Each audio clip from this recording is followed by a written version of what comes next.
L'ordre du jour appelle les questions au gouvernement. La parole est à Madame Émilie Cariou.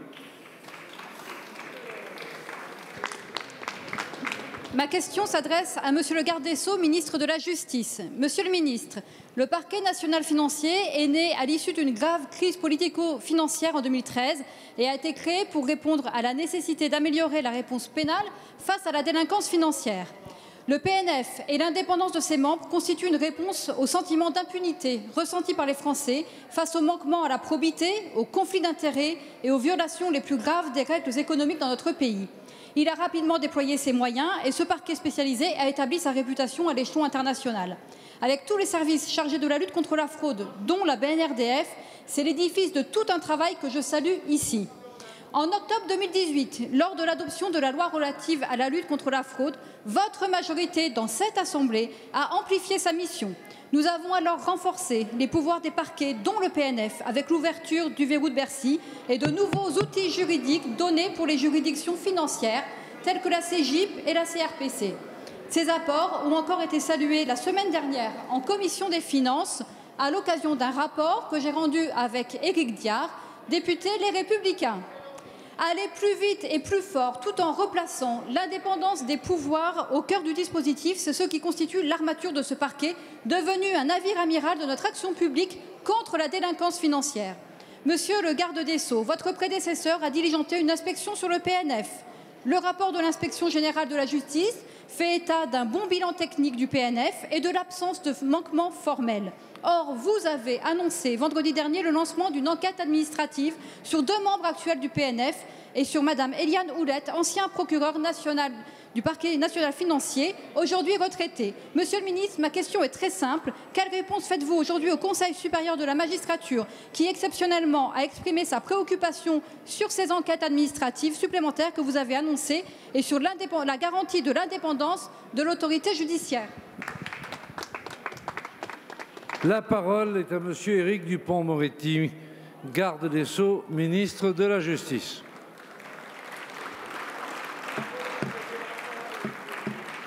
Je vous demande de regagner vos places en silence pour faire en sorte que tout le monde puisse bien entendre les questions et bien entendre les réponses.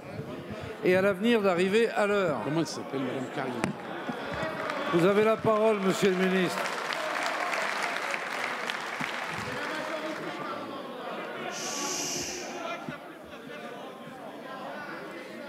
S'il vous plaît, s'il vous plaît. Monsieur le ministre a la parole et lui seul. Monsieur le Président, Madame la députée Cariou, Mesdames et Messieurs les députés, merci de me poser cette question. Des journalistes, ça et là, me l'ont déjà posée et c'est devant la représentation nationale que j'entends évidemment apporter la réponse la plus complète. Permettez-moi d'abord de répondre par la chronologie, tant il est vrai que la chronologie n'est pas sujette à subjectivité.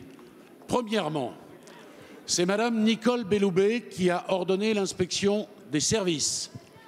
Elle a exprimé l'idée que ce qui s'était passé était choquant, ce sont les mots qu'elle a utilisés. Il s'agissait d'une enquête secrète qui a duré 6 ans. On a fouillé les fadettes de magistrats, d'avocats et d'une journaliste. Les syndicats de magistrats ont alors poussé des cris d'orfraie et ils ont tenté de faire dire au Conseil d'État que cette inspection était illégale. Le Conseil d'État a répondu que cette inspection était parfaitement légale. Un syndicat de magistrats a alors indiqué que le Conseil d'État avait rendu une décision tout à fait singulière et qu'il était désormais détaché d'un certain nombre qu'il ne s'intéressait plus à la liberté. On s'autorise tout parfois, madame. Et puis, la formule exacte, c'est le Conseil d'État a abdiqué, a écrit le syndicat de la magistrature. Et puis le rapport a été rendu.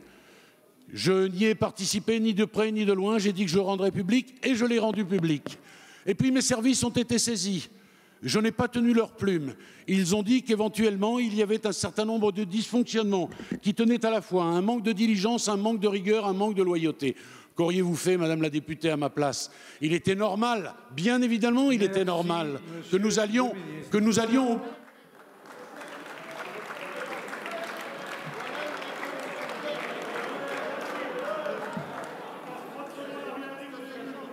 que des magistrats qui ne veulent pas répondre à l'inspection des services et préfèrent répondre à Paris Match, ça me chagrine. Merci, monsieur le ministre.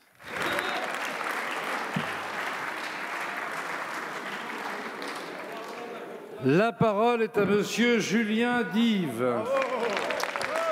Merci, monsieur le Président. Monsieur le Premier ministre, la semaine dernière, le groupe japonais Bridgestone a annoncé la fermeture de son usine de pneus de Béthune dans les Hauts-de-France. 863 salariés en CDI sont menacés par cette annonce, ainsi qu'une centaine de sous-traitants. C'est un carnage social. Cette casse sociale n'est que l'énième exemple de la désindustrialisation dangereuse de notre pays. En effet, en France, certains groupes, au nom d'une logique économique plus que douteuse, n'hésitent désormais plus à s'essuyer les pieds sur les vies de milliers de salariés et leurs familles, en pensant que du jour au lendemain, on peut prendre les aides financières et partir. Il est temps de siffler la fin de la récréation. La crise sanitaire n'excuse pas tout. Plusieurs groupes, dont Bridgestone, comptent utiliser ce contexte sanitaire pour justifier des destructions d'emplois, alors même qu'ils prévoyaient cette opération depuis plusieurs mois. C'est tout simplement inacceptable. Le président de la région des Hauts-de-France a été le premier à réagir et exiger d'autres alternatives à la décision de Bridgestone. Êtes-vous sincèrement décidé à emboîter le pas? Devant la menace de suppression de ces milliers d'emplois, nous devons tous nous réunir, indépendamment de nos différents politiques, pour engager un véritable bras de fer et aller plus loin sur la loi Florange. Monsieur le Premier ministre, êtes-vous prêt à aller plus loin, à interroger notre modèle de soutien économique et exiger des gages à ces groupes lorsqu'un site ferme sans autre raison que leur intérêt financier ou pour une délocalisation organisée? Depuis 2008, Bridgestone a touché plus de 4,4 millions d'euros d'aide publique. Êtes-vous prêt à nous présenter une loi plus coercitive et obligée à rembourser toute aide comme le CICE? Monsieur le Premier ministre, la crise sanitaire a eu un impact pour l'économie et nos entreprises, c'est indéniable. Néanmoins, l'ensemble des acteurs publics sont là pour aider ces groupes, les accompagner et trouver des solutions. Face à cela, nous ne pouvons pas accepter des méthodes qui mettent en péril la vie de milliers de salariés. On ne peut pas vouloir la réindustrialisation de notre pays et le maintien des emplois sans faire comprendre à ces groupes qu'ici en France, le diptyque « on prend l'argent et on se tire » ne marche pas. Bravo. Merci, monsieur le député. La parole est à madame Agnès Pannier-Runacher, ministre déléguée chargée de l'Industrie.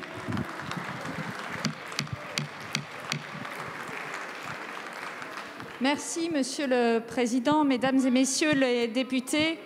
Monsieur le député Dive, d'abord, merci de remarquer la rapidité avec laquelle le président de la région Hauts-de-France et l'État, puisque cette réaction elle a été portée par un communiqué de presse commun qui montre le plein alignement sur ce dossier des élus locaux et de l'État et l'engagement que nous avons de les répondre à ces 863 salariés dont je salue la dignité dans ce moment difficile et auquel je veux dire l'engagement plein et entier de l'État pour les accompagner.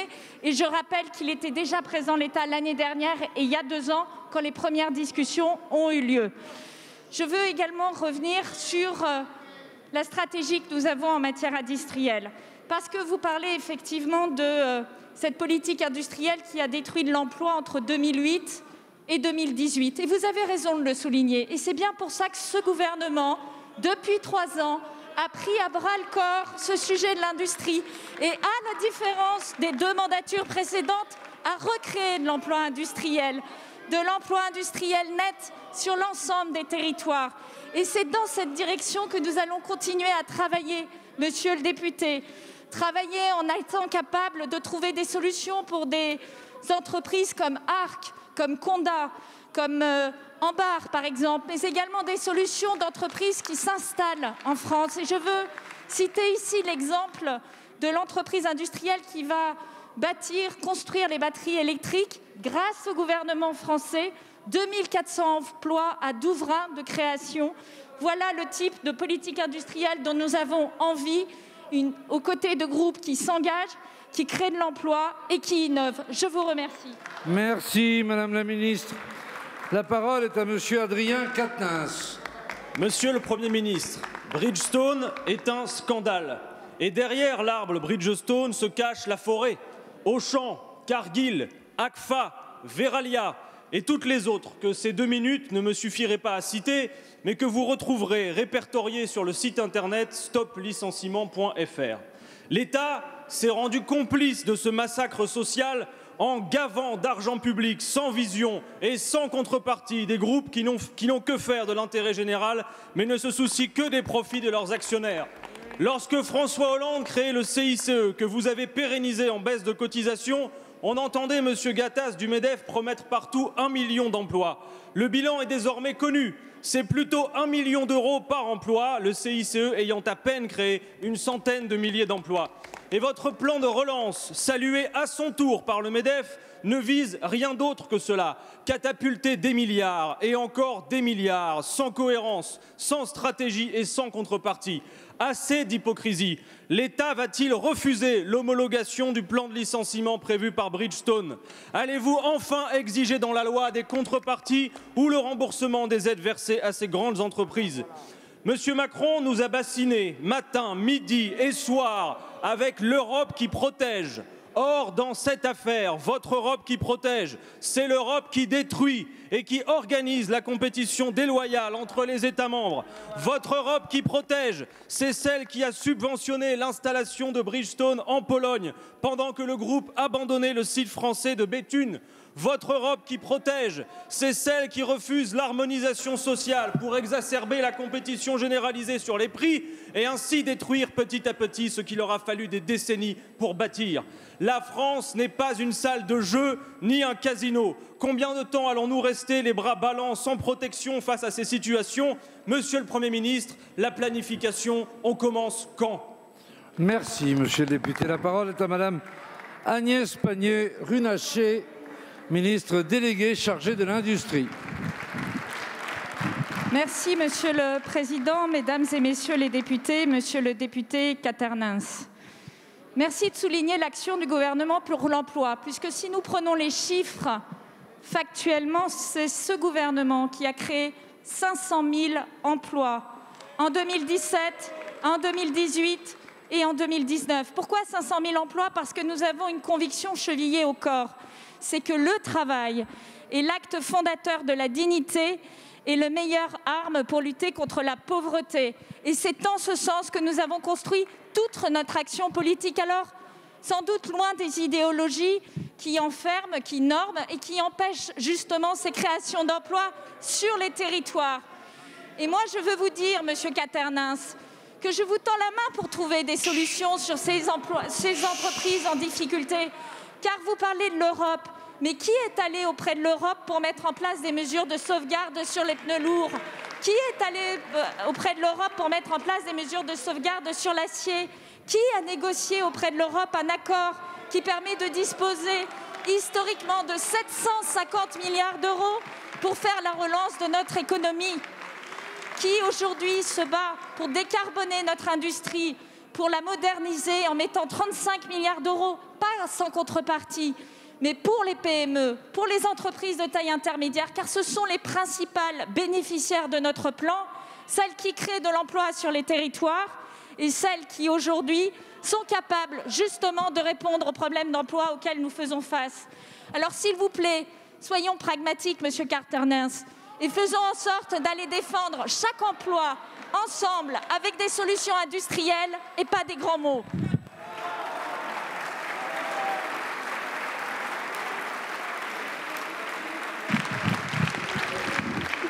La parole est à monsieur Francis Choix. Monsieur le Président, ma question s'adresse à monsieur le ministre de l'Intérieur. Monsieur le ministre, se retrouver expulsé de son dernier espace de quiétude en plein procès des attentats de 2015, c'est lourd à porter, c'est très violent, mais c'est surtout un signal qui devrait nous alerter sur le désastre en cours. Cette citation glaçante, je l'emprunte à une femme que la représentation nationale s'honorerait à saluer, comme d'ailleurs toutes les victimes de harcèlement terrorisant. Cette femme, c'est Malika Brett. Elle est directrice des ressources humaines de Charlie Hebdo. Ce journal et ses personnels, qui sont de nouveau la cible d'attaques ignobles, d'antisémites, d'islamistes, qui défigurent la religion de millions de musulmans pacifiques, et ceux pour qui la France devrait vivre sous la loi d'une sorte de charia et du blasphème. Elle n'est pas critiquée, Malika Brett. Elle n'est pas insultée. Elle est menacée. Menacée de mort. Oui, de mort. Au point que sa protection policière, sous laquelle elle vit depuis 5 ans, l'a enjointe de quitter son domicile en moins de 10 minutes. Monsieur le ministre de l'Intérieur, face à un tel déchaînement, il ne faut pas procrastiner au prétexte de ne pas fâcher, de ne pas stigmatiser, de ne pas en rajouter, comme de lâches bonnes âmes nous y invitent. Il faut la protéger. Vous le faites. Il faut agir. Vous le faites.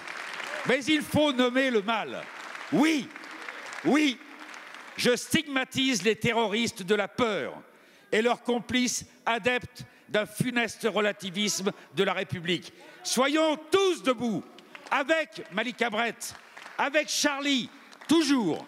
La France ne vivra jamais sous le règne de la terreur islamiste. Merci.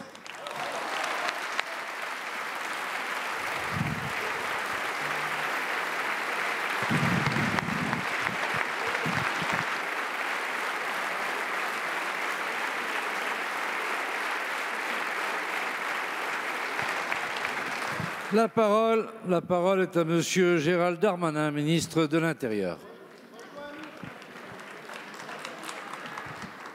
Monsieur le Président, Mesdames et Messieurs les députés, Monsieur le député Francis Choix, je n'ai pas grand-chose à rajouter à votre réquisitoire pour la liberté et pour la protection de nos valeurs pour la République. Pour saluer le courage de tous ceux qui, à Charlie Hebdo et ailleurs, au sacrifice de leur liberté, répondent et redisent à quel point la grandeur de la France, c'est évidemment de pouvoir caricaturer, évidemment de pouvoir choquer, évidemment de pouvoir imprimer, évidemment de pouvoir dessiner et de pouvoir le dire et le redire. Et l'Assemblée nationale, par votre voix sonore, Monsieur le député, si je peux me permettre, du courage de vos propos.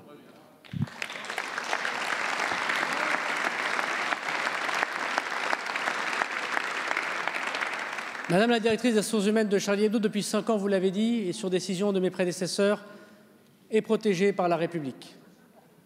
C'est bien ce qu'on lui doit.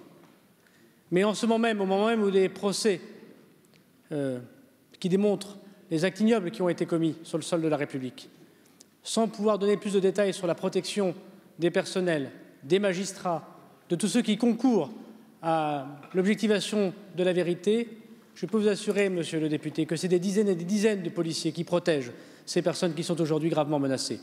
J'ai donc demandé, à la lecture des faits que vous évoquez, d'abord qu'une protection puisse être évidemment bien réaffirmée pour l'ensemble du personnel de Charlie Hebdo. J'ai moi-même appelé le directeur de la publication pour l'assurer bien sûr du soutien du gouvernement à la demande du Premier ministre, mais pour lui assurer de la sécurité de la République. J'ai aussi demandé que nous puissions, sans complaisance, poursuivre et sans mais, sans condition, sans si, sans rien avant la phrase de mais, tous ceux qui font l'apologie du terrorisme, tous ceux qui justifient l'injustifiable et tous ceux qui conditionnent leur soutien à des actes de menaces de mort, qu'ils soient sur les journalistes, sur les parlementaires, sur les élus et sur tous les citoyens de la République. Merci, Monsieur le ministre. La parole est à Monsieur David Habib. Merci, Monsieur le Président. Monsieur le Premier ministre, la semaine passée, notre collègue Alain David vous a interpellé sur l'évolution de la pandémie, l'augmentation des cas positifs et des hospitalisations. Votre réponse, déconcentration et territoire. Monsieur le Premier ministre, au pire, c'est de l'esquive, au mieux, un hors-sujet. Se défausser sur le local n'est pas l'enjeu. Que m'a-t-on demandé ces derniers jours? Je suis cas contact, mais je n'ai pas été appelé par l'assurance maladie. Ai-je droit à un arrêt de travail? La classe de mon enfant ferme, je ne peux pas télétravailler, quelle solution? Étudiant dans un amphithéâtre bondé, comment respecter les gestes barrières? Votre communication, Monsieur le Premier ministre, est incertaine et les délais de traitement dissuadent les Français de se faire tester et surtout de s'isoler. L'heure est grave, Monsieur le Premier ministre. Vous devez répondre aux Français. Chaque jour, des milliers de cas déclarés. Vous êtes en train de perdre les Français, et plus particulièrement les plus jeunes, parce qu'il y a trop de contradictions, trop d'erreurs, trop de zones d'ombre dans votre discours. Nous, socialistes, dès le début, nous avons choisi de ne pas faire de la crise sanitaire un enjeu partisan. Il s'agit de la santé des Français. Mais notre responsabilité, Monsieur le Premier ministre, c'est de vous dire ce qui ne marche pas.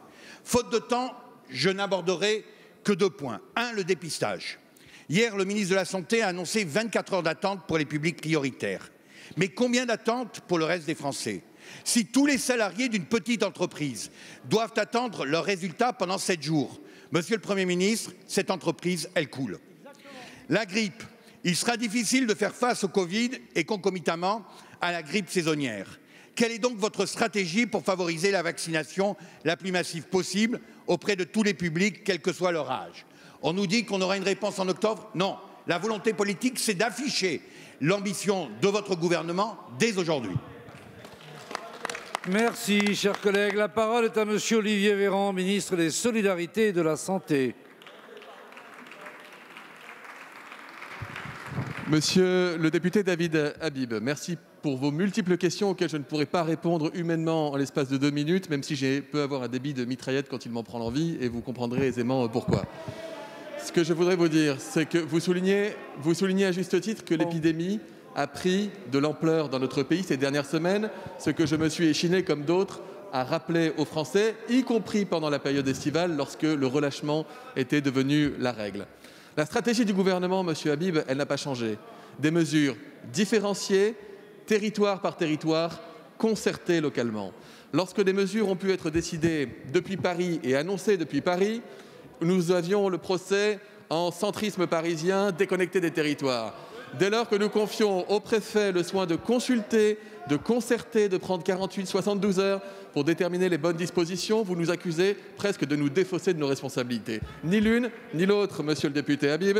Les mesures qui sont prises en fonction de la situation sanitaire propre à chaque territoire, parce que la situation sanitaire dans les Bouches-du-Rhône, et en particulier à Marseille, n'est pas la même que celle du cœur de la Dordogne. Et cette différenciation, qui de mieux que les préfets et que les élus des collectivités territoriales pour pouvoir l'appréhender et prendre les mesures qui s'imposent. Vous avez posé des questions sur la filière des tests, Monsieur le député, et rappelez qu'hier, j'étais à Mantes-la-Jolie pour inaugurer l'un des 20 barnums capables chacun de réaliser 500 tests par jour, déployés en Île-de-France, de manière à ce que les publics prioritaires, les patients symptomatiques, les cas contacts, les soignants, les intervenants du domicile, puissent avoir un résultat plus rapide que les autres, Monsieur le député.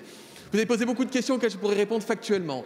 Je vais vous en donner une de réponse. Par exemple, quand vous me dites que quelqu'un est en attente de son test pour savoir s'il peut retourner au travail, Monsieur le député, où il est cas contact, auquel cas il doit rester chez lui pendant 7 jours et avoir fait un test négatif à 7 jours pour retourner au travail, où il est symptomatique et il doit rester chez lui jusqu'à ce que le test ait démontré le contraire, ou alors rien ne l'empêche d'aller au travail. Ne mettons pas non plus de la confusion par les interrogations que nous nous posons sur un sujet qui est déjà complexe à appréhender. Merci, Monsieur le ministre. La parole est à Madame Marguerite Després-Audebert. Ma question s'adresse à Madame Agnès Pannier-Runacher. Bridgestone, Béthune, on croyait ces 2 noms liés à vie. Tant l'usine faisait partie du patrimoine béthunois, à l'image de son beffroi. Elle fut, en 1961, grâce à l'action de la Jeune Chambre économique, un cadeau venu du ciel américain, incarnant l'amorce de la reconversion minière. Béthune était alors au cœur du marché de l'Europe du Nord-Ouest. L'usine a fait vivre jusqu'à 1500 familles. On y travaillait de père en fils et on était fiers. Avec le nouveau siècle, elle est passée sous bannière japonaise. C'est vers l'Est et le Sud que se sont déplacés les marchés, mais aussi la compétitivité. La Pologne et l'Italie ont bénéficié des investissements dont l'usine de Béthune aurait eu besoin pour se restructurer et se robotiser il y a quelques années. En France, pendant ces décennies, nous avons maintenu, voire accru, une fiscalité dissuasive en taxant lourdement une production facilement délocalisable. 6 millions d'euros de contribution en 2019 pour le site de Béthune. Cela doit interroger notre responsabilité collective d'élus. La rentabilité n'a donc fait que décroître. Avec un marché mondial baissier, une absence de politique industrielle européenne, une consommation s'adaptant à notre stratégie de mobilité partagée et la chute de rentabilité du groupe Nippon, le couperet est tombé le 16 septembre. Bridgestone ne veut pas profiter des mesures prises par le gouvernement pour réenchanter l'industrie, relancer l'économie et relocaliser de la production. Avec plus de 2000 familles touchées, c'est tout un territoire qui sera lourdement impacté. Madame Borne et vous-même, Madame la Ministre, étiez hier à Béthune, accompagnée des services de l'État. Vous les avez vus, élus mobilisés, syndicats enclins au dialogue, salariés dignes mais désabusés et attristés. C'est avant 5 mois qu'il faudra apporter une réponse. Je sais que le gouvernement ne laissera pas tomber le Béthunois dont l'ADN est industriel et qui doit rester un territoire d'industrie. Merci Madame la députée. La parole est à Madame Agnès Pannier-Runacher, ministre déléguée chargée de l'Industrie.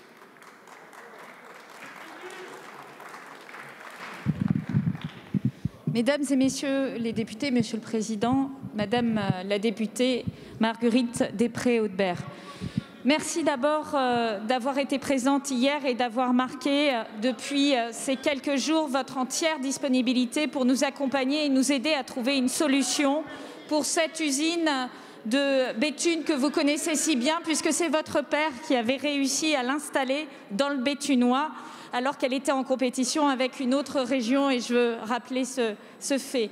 Je sais que vous êtes aux côtés des salariés, des 863 familles qui aujourd'hui sont inquiets pour leur avenir, et je sais que vous ferez tout, comme les élus locaux, comme le président de région et comme les services de l'État, pour trouver une solution afin de donner un avenir à chacun des salariés et de donner un avenir à ce site. Nous savons à quel point le Béthunois et l'avenir de Béthune est attaché à l'industrie. Alors, comme vous le savez, nous n'avons pas traîné. Mercredi, annonce de la fermeture, ou en tout cas de ce projet. Vendredi, signature d'un accord de méthode qui a repris toutes les demandes des organisations syndicales, donnant du temps à une négociation de qualité pour trouver des alternatives. Lundi, réunion où nous avons évoqué la réouverture de scénarios alternatifs et nous mandatons un cabinet pour faire la contre-expertise des chiffres qui nous seront donnés par la société Bridgestone, et nous analyserons des scénarios permettant de maintenir de l'activité à Bridgestone, mais également de prendre en compte la situation du Béthunois et la situation des sous-traitants, car il ne faudrait pas qu'ils soient oubliés dans cette opération. Nous avons 5 mois pour analyser avec Elisabeth Borne les compétences des salariés et leur donner de la visibilité sur leur avenir. 5 mois pour densifier ce site industriel où malheureusement la production est aujourd'hui très largement inférieure à celle qu'elle a été il y a une dizaine d'années. 5 mois pour également trouver des solutions alternatives ailleurs. Madame la ministre. La parole est à Madame Virginie Duby-Muller. Monsieur le Premier ministre, en février dernier, avec mon collègue Olivier Marleix, nous avions déjà interpellé le ministre de l'économie sur la crise de gouvernance chez Engie, dénonçant un probable plan caché du gouvernement. Malheureusement, nous avions vu juste avec l'offensive hostile de Veolia pour démanteler Suez. Votre gouvernement nous avait répondu, la main sur le cœur, que l'État exercera sa responsabilité vis-à-vis d'Engie. Monsieur le Premier ministre, permettez-nous d'en douter. Nous dénonçons au contraire votre légèreté coupable sur les dossiers industriels en acceptant la casse sociale d'un fleuron français avec une prévision de 10 000 emplois supprimés, et ce au moment même où notre pays traverse une crise économique sans précédent. Cette légèreté coupable vous pousse aussi à priver les collectivités territoriales d'une saine concurrence entre 2 champions français. Chacun comprend bien qu'à la place des synergies locales affichées par Veolia, la réalité sera beaucoup plus brutale. Elle aura pour nom fermeture de sites industriels et destruction d'emplois dans les agences territoriales comme en Haute-Savoie. Le risque direct d'une telle manœuvre, c'est évidemment une forte augmentation de la facture d'eau pour les Français, alors même que leur pouvoir d'achat est déjà très lourdement impacté. D'autant plus en cédant les activités eau au fonds Meridiam, qui n'offre aucune garantie pour les 9 000 salariés de cette branche et qui n'est pas un spécialiste de l'eau. Monsieur le Premier ministre, les Français ne supportent plus d'être otages des mercatos financiers du président de la République.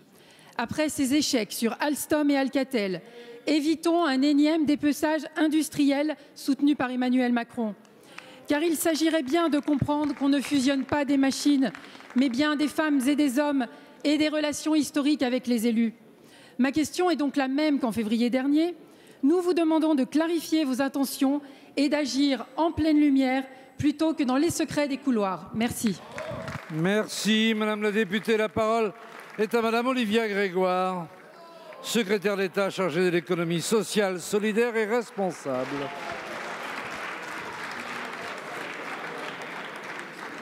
Monsieur le Président, Madame, Messieurs les députés, Madame la députée Virginie Duby-Muller, quelle légèreté coupable. Veolia a fait savoir son intention, et vous le savez, de racheter à Engie près de 30% de Suez et a formulé une offre à cette fin. L'État examinera de fait en tant qu'actionnaire d'Engie et dans le cadre de la gouvernance de l'entreprise cette offre, mais aussi les autres offres qui pourraient être amenées à être présentées dans les prochains jours avec la plus grande impartialité et sur la base des engagements fermes que l'acheteur, Veolia ou d'autres, devra présenter. Le gouvernement n'a jamais, absolument jamais, dévié de cette position. Ainsi, si une offre est présentée prochainement, nous nous donnerons le temps de l'examiner avec la plus grande rigueur. Le gouvernement sera particulièrement vigilant dans ce processus à ce que l'offre retenue respecte un certain nombre de critères. Premier critère, la pérennité de l'emploi d'abord. Et alors, vous l'avez rappelé, Madame Duby-Muller, que nous traversons une crise économique sans pareille. Pérennité de l'emploi, alors que les salariés de Suez, faut-il le rappeler, notamment les plus de 30 000 femmes et hommes employés en France qui ont été en première ligne durant l'épidémie du Covid, que ce soit en matière de traitement des déchets comme en matière de gestion de l'accès à l'eau. Suez est incontestablement un de nos fleurons industriels, fort de compétences pointues. Nous souhaitons le préserver, ainsi que préserver un ancrage territorial fort. La logique industrielle ensuite, notamment en s'assurant que les acteurs susceptibles de reprendre les activités de Suez en France soient et crédibles, et robustes, et engagés à long terme. Il n'est pas question que cette opération soit le prélude d'une perte de souveraineté dans des secteurs aussi sensibles et stratégiques. Madame Duby-Muller, je vous le garantis, impartialité, neutralité et efficacité de l'État sur ce dossier sensible. Madame la ministre, la parole est à Monsieur Vincent Ledoux et à lui seul. Et un peu moins de bruit, s'il vous plaît. Merci, Monsieur le Président. Vous connaissez la réplique du théâtre de Perrault, Anne Massoran ne vois-tu rien venir. Alors nous sommes un peu au groupe Agir Ensemble désespérés de ne voir rien venir, Monsieur le ministre des Comptes publics, sur deux choses. La première, c'est sur l'aide promise à la filière des pommes de terre, puisque vous savez que la crise Covid les a frappés de plein fouet, que 200 000 tonnes ont été dégagées vers une consommation qui était non alimentaire et valorisée, mais ils doivent transformer leur outil de production vers un label environnemental. Deuxième chose, Monsieur le ministre des Comptes publics, c'est l'amendement proposé par Monsieur Darmanin au PLF 2020 qui dotait de 10 millions d'euros un fonds sécheresse qui permettait d'indemniser les familles de victimes de cet retrait-gonflement des argiles dans toute la France et qui permettait notamment d'aider ceux qui échappaient à la reconnaissance en catastrophe naturelle. C'est très important parce que je peux vous dire qu'aujourd'hui, il y a des sinistrés qui, depuis un an, doivent louer au mieux des habitations sans être indemnisés, donc c'est une double peine, mais aussi des gens, je pense aux Dunkerquois, vivent aujourd'hui dans des caravanes. Donc c'est une situation totalement indigne et nous avons besoin aujourd'hui que la parole de l'État soit crédible et soit traduite de manière concrète sur le terrain. Donc ma question est assez simple. Quid des 10 millions d'euros pour le fonds sécheresse et quid des 10 millions d'euros qui devraient être alloués à l'aide à la filière des pommes de terre? Je vous remercie. La parole est à Monsieur Olivier Dussopt, ministre des Comptes publics. Merci, Monsieur le Président. Mesdames et Messieurs les députés, Monsieur le député Ledoux. Deux questions de réponse concernant la filière pommes de terre que vous avez évoquée. Les travaux sont encore en cours avec Julien Denormandie, ministre de l'Agriculture. Cela prend quelque temps de calage, notamment avec les règles communautaires, mais vous devriez voir venir, pour reprendre votre expression, très rapidement des solutions sur le sujet. Deuxième question, deuxième réponse concernant le décret relatif à l'argile, et notamment à la sécheresse réhydratation de 2018. Vous avez rappelé à juste titre que cette catastrophe naturelle n'avait pu être reconnue comme telle du fait de ses particularités et vous avez souligné la situation extrêmement précaire de propriétaires de logements utilisés à usage d'habitation principale, souvent touchés dans leur structure et qui peuvent être même inhabitables. Vous avez voté et vous avez rappelé que c'était un amendement du gouvernement porté par Gérald Darmanin, un fonds de 10 millions d'euros. Ce fonds est sanctuarisé. Nous travaillons actuellement avec Emmanuel Wargon, ministre du Logement, pour la rédaction du décret. Ce décret doit tenir compte, comme vous l'aviez souhaité, du niveau de revenu, de l'usage de l'habitation à titre de résidence principale et de l'articulation de ces aides avec les aides de l'ANA. Le décret sera publié avant le début du débat sur le PLF, donc avant la mi-octobre. Et j'ajoute que Mme Barbara Pompili et Mme Emmanuel Wargon ont signé en juillet dernier un arrêté pour garantir qu'il y ait des études préventives sur les terrains où il y a des aléas argileux définis, de manière à éviter que cette situation se reproduise. Vous aurez sur votre territoire, comme sur les autres territoires sinistrés, les 10 millions que vous avez votés. 10 millions, c'est pas assez. Merci, Monsieur le Ministre. La parole, s'il vous plaît, la parole est à Madame Josette Mana. Merci, Monsieur le Président. Ma question s'adresse à Monsieur Sébastien Lecornu, ministre des Outre-mer. Monsieur le ministre, depuis ces derniers mois, la Martinique est secouée par de multiples manifestations et actes de violence qui renvoient aux blessures mal cicatrisées de notre histoire commune, l'esclavage et la colonisation. Pour beaucoup de ces manifestants, l'État perpétue encore une forme de violence symbolique et structurelle vis-à-vis des Antilles françaises. Toutefois, la Martinique fait partie intégrante de la République et elle entend le rester. Mais en dehors des questions historiques, c'est le dossier de la chlordécone qui est le sujet central des revendications de la population.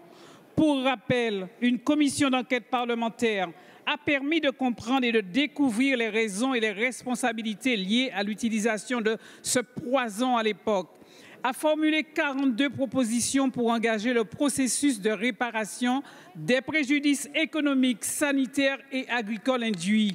À ce jour, nous restons en attente de leur mise en place, malgré les promesses du président de la République le 27 septembre 2018 d'aller vers la réparation. Bien évidemment, le plan de relance met en avant un accompagnement pour la transformation agricole et l'objectif de souveraineté alimentaire d'ici 2030. En attendant, le territoire se meurt, les cancers se multiplient, les agriculteurs qui ont manipulé ce poison pendant ces longues années de tolérance agonisent lentement. Nos bébés naissent avec des malformations. Il est urgent et vital que la loi cadre puisse être appliquée afin qu'aucun doute ne subsiste sur les intentions de l'État. Monsieur le ministre, quelle sera votre force d'action pour que l'État tienne définitivement ses engagements envers les territoires de la Guadeloupe et de la Martinique? Merci. Merci, chers collègues. La parole est à Monsieur Sébastien Lecornu, ministre des Outre-mer.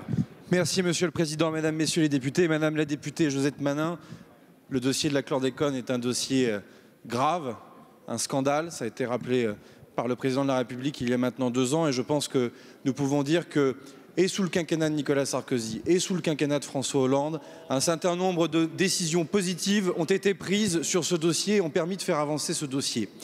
Aujourd'hui, il nous faut avancer encore plus vite et vous avez raison de le rappeler, Madame la députée. Je tiens à saluer moi aussi le travail qui a été accompli par la commission d'enquête parlementaire, le député Serge Letchimy, la députée évidemment Justine Bénin qui, à eux deux, ont accompagné justement ce travail sans précédent de vérité avec des préconisations que nous allons sans tarder mettre en œuvre. Les délais seront tenus dès cette fin d'année, Madame la députée, sur le plan chlordécone 4. Il y avait un certain nombre de préconisations dans les travaux de la commission d'enquête. La nomination d'un directeur de projet pour suivre autant les questions locales que nationales, ça sera fait. 2 millions d'euros, Madame la députée, seront débloqués pour tester les personnes prioritaires, les publics prioritaires. On pense notamment aux femmes qui souhaiteraient procréer. On pense également aux exploitants des jardins Jaffa. Mais on doit également avancer encore plus vite sur la question de la reconnaissance des maladies professionnelles, sur lequel je serai amené à vous réunir pour continuer de travailler et d'avancer sur ce sujet. Madame la députée, c'est un sujet grave. Je vous remercie pour la tonalité de votre question. Cela doit plutôt nous rassembler, nous conduire à trouver des décisions et des mesures qui soient aussi précises que possible. Et comme vous, je regrette la récupération le recel politicien, malheureusement parfois, de cette question sur vos territoires aux Antilles, car là aussi, demain, on doit trouver des solutions pour nos concitoyens et ça n'amène pas des problèmes nouveaux. Merci, Monsieur le Ministre. La parole est à Monsieur Rodrigue Coquendo. Merci, Monsieur le Président. Ma question s'adresse à Monsieur le ministre de l'Europe et des Affaires étrangères. Plusieurs semaines, 40 jours précisément, que Nasrin Sotoudeh a entamé une grève de la faim. Cette avocate iranienne militante des droits humains est détenue depuis 2018 pour avoir défendu, entre autres, des femmes ayant retiré leur voile en public afin de protester contre cette obligation qui leur incombe. Hier, nous apprenions que cette militante est actuellement entre la vie et la mort, car elle refuse d'abandonner ce qui lui tient à cœur, faire respecter les droits humains. La crise du Covid-19 a renforcé sa détermination, mais aussi les disparités entre détenus. Comment cette femme, lauréate du renommé prix Sakharov qui récompense justement celles et ceux qui luttent chaque jour contre l'oppression, injustice et intolérance, pouvait-elle renoncer à défendre ses propres droits? Elle s'exprime aujourd'hui, non pas avec des mots, mais en se laissant mourir de faim, espérant sans doute que son action aura un impact plus fort que ses dires. Faut-il en arriver là pour faire reconnaître son droit à un procès équitable? Est-ce donc là le prix à payer pour oser défendre une parole libre? Il s'agit là de savoir ce que nous pouvons faire pour sauver Nasrin Sotoudeh, mais aussi Fariba Adelka, chercheuse au Syrie de Sciences Po, toujours incarcérée à la prison d'Evin en Iran. Emblématique, indépendante, militante et courageuse, sa place n'est pas dans un service de soins intensifs, elle n'est pas non plus derrière les barreaux pour une incarcération injustifiée. Sa place est auprès de celles et ceux qui luttent contre toute forme de discrimination pour leur émancipation. La France est choquée et profondément attristée par cette nouvelle. Nous, parlementaires, avons alerté à plusieurs reprises sur cette situation que nous qualifions d'inacceptable. Nous avons un immense respect pour le peuple iranien et admiration pour la civilisation perse. Le gouvernement iranien ne tirera que bénéfice et reconnaissance des messages bienveillants adressés à son peuple, à la France, à l'Europe et au monde. Monsieur le ministre, Nasrin Sotoudeh est l'une des voix les plus puissantes de l'opposition iranienne. Rester en retrait et ne pas agir ne ferait que fragiliser la relation que nous entretenons avec l'Iran. Quelles sont, Monsieur le ministre, les actions entreprises pour libérer Nasrin Sotoudeh et Farida Adelka? Je vous remercie. La parole est à Monsieur Jean-Yves Le Drian, ministre de l'Europe et des Affaires étrangères.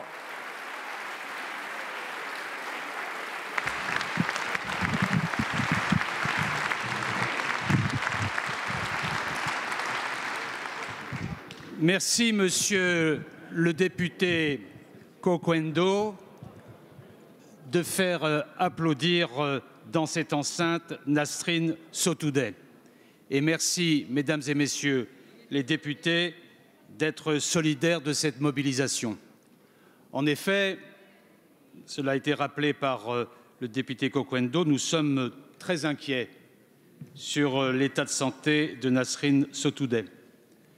Elle a été condamnée à 38 ans de prison pour avoir fait son métier d'avocate dans les conditions qui viennent d'être expliquées. Elle est désormais hospitalisée en soins intensifs à l'issue d'une grève de la faim de 40 jours. Nous avons attribué le prix franco-allemand des droits de l'homme à Nasrin Sotoudeh et nous l'avons désignée comme membre du Conseil pour l'égalité entre les femmes et les hommes dans le cadre de la présidence française du G7. Et le président de la République, à chaque entretien avec les autorités iraniennes, moi-même à mon niveau, nous rappelons notre volonté de voir Nasrin Sotoudeh libérée. Et je vous remercie aussi d'avoir cité Fariba Adelka. Fariba Adelka, c'est notre compatriote. Elle est franco-iranienne. Elle a été condamnée à 6 ans de prison et elle est détenue depuis plus d'1 an en Iran. Sa condamnation n'est fondée sur aucun élément sérieux. Elle est purement politique et arbitraire. Il nous faut aussi nous mobiliser pour elle. Et puis globalement, Mesdames et Messieurs les députés, nous mobiliser sur l'aggravation des violations des droits de l'homme en Iran, en particulier à la suite des manifestations de novembre 2019. Et pour ce faire, il faut le faire à la fois systématiquement au niveau diplomatique. Dans chacune des enceintes où nous sommes amenés à parler, nous parlons de ces cas-là à l'égard de l'Iran et ça va être le cas dans les jours qui viennent dans le cadre de l'Assemblée générale des Nations unies qui se tiendra en virtuel. Et c'est aussi le cas des parlements qui doivent se mobiliser comme vous le faites aujourd'hui. Merci. La parole est à Monsieur Fabien Roussel. Monsieur le Premier ministre, Le japonais Bridgestone fermerait son site de Béthune et laisserait 863 salariés sur le carreau, avec l'angoisse du chômage, les prêts de la maison, les études des enfants. Au final, avec les sous-traitants, c'est 3000 familles concernées. La direction européenne de Bridgestone a expliqué hier que cette décision était due à la surcapacité de sa production en Europe de l'ordre de 5 millions de pneus par an. Mais c'est le groupe lui-même qui a organisé cette surcapacité en investissant massivement dans ses usines en Pologne et en Hongrie. En 2012, avec une aide de 24 millions d'euros de l'Union européenne, Bridgestone agrandit son site de Poznań et produit 2 millions de pneus supplémentaires. Et en 2017, il triple sa production de pneus en Hongrie. Ce sont eux qui organisent au sein de leur propre groupe une concurrence déloyale entre les salariés et avec la bénédiction de l'Union européenne. Pour au final nous dire que l'usine de Béthune serait de trop. Comment la France peut-elle parler de souveraineté, de relocalisation et accepter une telle décision?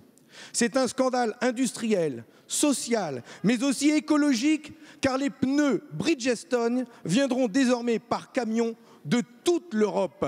Il est temps de montrer que notre pays n'accepte plus ces choix purement financiers. Va-t-on enfin dire ici que les actionnaires, quels qu'ils soient, ne sont pas tout-puissants et qu'une nation sait protéger ses citoyens?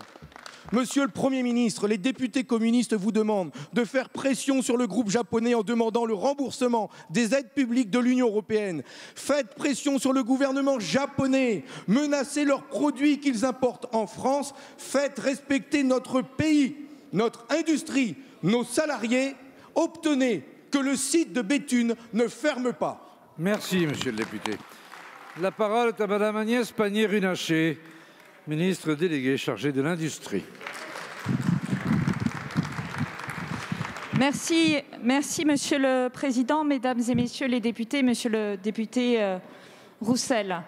Croyez bien que je partage avec vous le choc et le fait que nous devons accompagner ces 863 salariés, ces 863 familles et l'ensemble des familles des sous-traitants qui sont concernés par cette annonce. Mais je ne crois pas à la fatalité. Je ne crois pas qu'il faut justement baisser les bras et haranguer ici et là sans chercher des solutions. Et c'est très exactement ce que nous faisons. D'abord, je veux rappeler que sur le marché du pneu, puisque c'est de cela que vous parlez, la concurrence est le premier élément de concurrence qui explique cette situation de surcapacité. J'en suis désolée, mais c'est les exportations asiatiques. Ce sont les exportations asiatiques qui ont pris 20 points de part de marché en 20 ans. Et je crois qu'il faut s'interroger justement sur la compétitivité de l'Europe par rapport à ces exportations. Et je rappelle que c'est ce gouvernement et durant cette mandature que nous avons pris les premières mesures de protection sur le véhicule lourd, que nous sommes en train de regarder un règlement qui permet justement de faire la part des pneus de qualité versus ceux qui le sont moins. Et nous verrons si effectivement cela permet de privilégier des productions de qualité françaises ou européennes. Je veux également dire, parce qu'on va un peu vite en besogne sur l'Europe, l'Europe c'est 750 milliards d'euros au service de la relance de l'ensemble de nos économies. C'est une solidarité qui n'a jamais été vue depuis des années. C'est une construction qui permet aussi à l'ensemble des pays d'être interdépendants et de se reconstruire. Alors, monsieur le député Roussel, plutôt que d'être dans Madame la ministre. La parole est à monsieur Guy Tessier. Merci, monsieur le président. Monsieur le Premier ministre, la France a subi de plein fouet la crise économique qui a découlé de la pandémie du Covid-19. La France s'est dotée d'un plan de relance pour sauver son économie. Je ne peux que saluer certaines de vos mesures.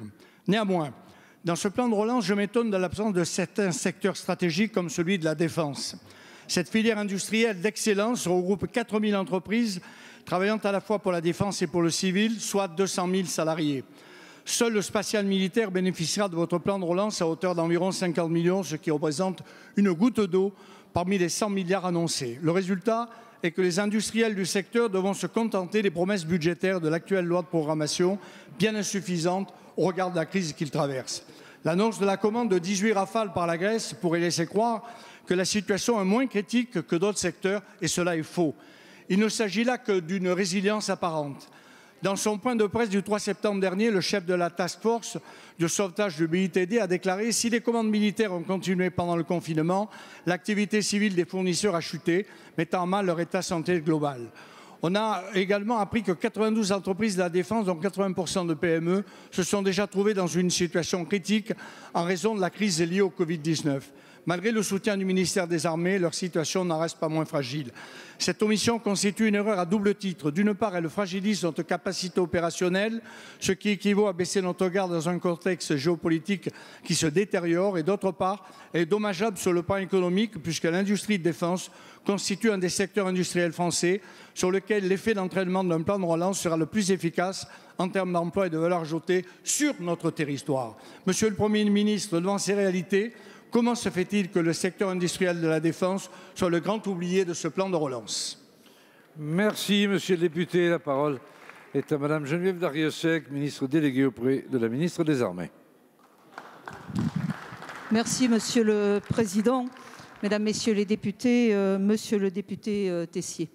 Je vous prie d'excuser Florence Parly, qui est actuellement en audition au Sénat.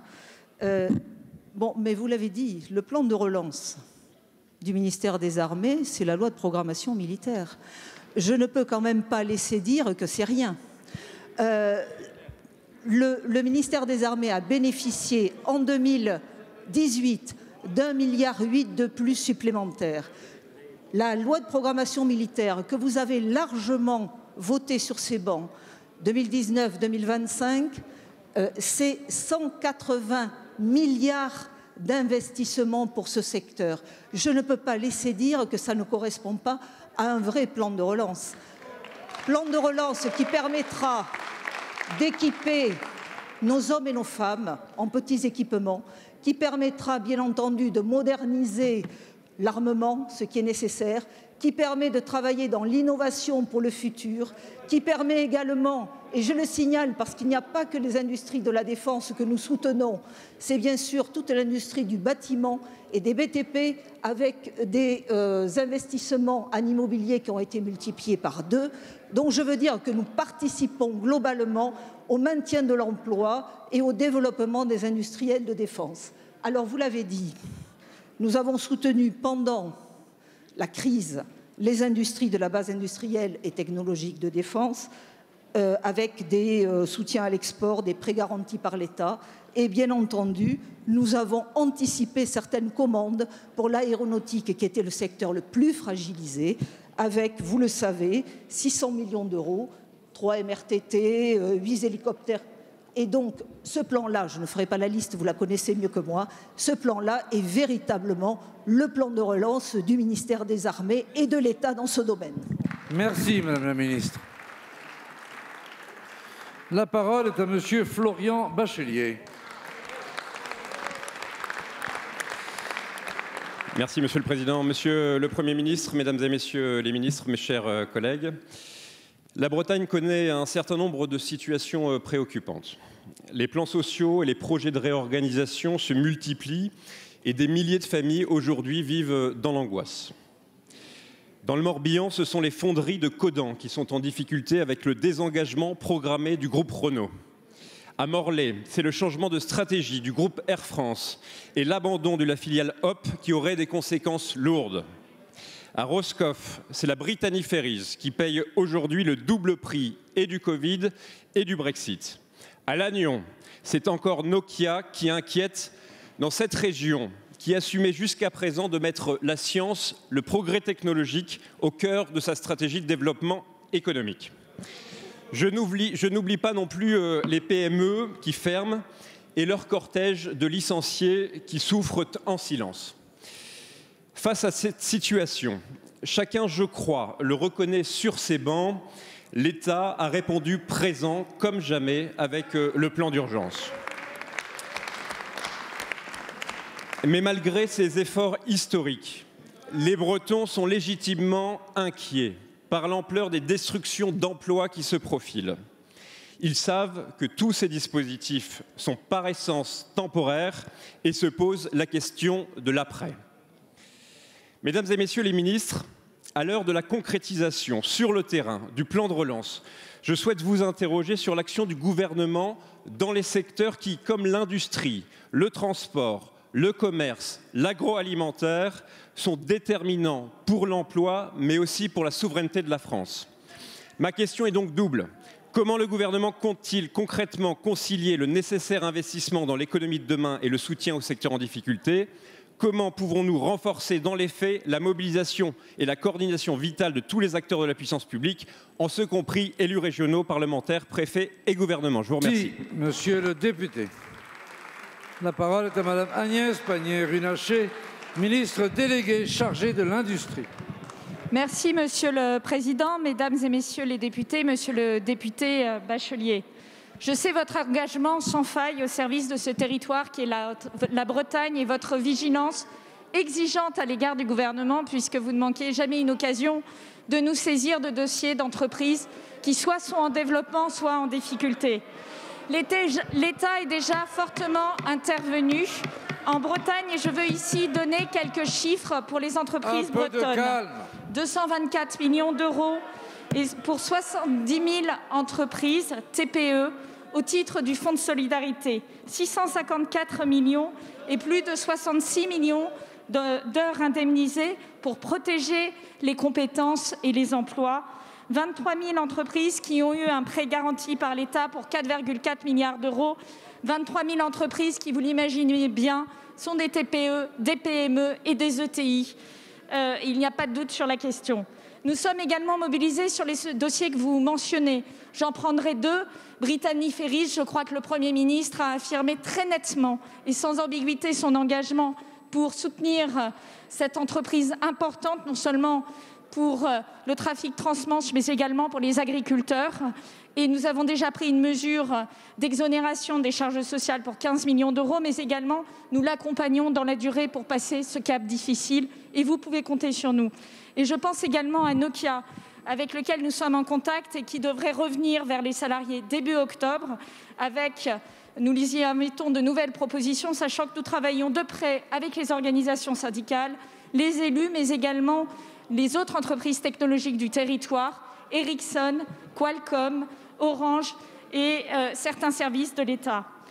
Mais au-delà de ça, c'est effectivement le plan France Relance dont il faut se saisir. Sur le territoire national, c'est 2400 projets qui ont été déposés. Il faut que la Bretagne prenne sa part. Nous travaillons avec les régions, nous travaillons avec les élus. La parole est à Monsieur Loïc Prudhomme. Merci, Monsieur le Président. Monsieur le ministre de la Santé, hier, le docteur Maurice Raphaël, chef du service des urgences du CHU du Kremlin-Bicêtre depuis plus de 10 ans, 60 000 patients par an, a démissionné après des années à alerter sur le manque de moyens et de personnel à l'hôpital. En même temps, votre gouvernement publie un décret fourbe permettant de supprimer des postes plus facilement sans avoir besoin de reclasser les personnels hospitaliers. Mais chaque poste supprimé à l'hôpital, ce sont des vies de plus mises en danger. Les services hospitaliers sont donc déjà complètement surchargés, mais les laboratoires aussi. Les files de malades s'allongent sur les trottoirs de toutes les grandes villes. Les délais pour des résultats de tests sont si longs qu'on les obtient une fois sortis d'isolement. Votre stratégie de test est donc un affichage médiatique sans aucune efficacité sanitaire. De même, vous allégez aussi le protocole dans les écoles. Depuis aujourd'hui, les enfants et les jeunes jusqu'au lycée ne sont plus considérés comme des cas contacts. Les enseignants non plus. Dans quel but? Ne pas fermer les établissements scolaires pour que les parents continuent à travailler, quel qu'en soit le coût pour notre santé à tous. Le virus circule toujours plus vite, aidé par votre gestion inconséquente de la situation sanitaire. Je ne reviens pas sur votre gestion de la situation économique désastreuse. Mon collègue Adrien Quatennens vient de pointer là aussi l'inefficacité de votre politique.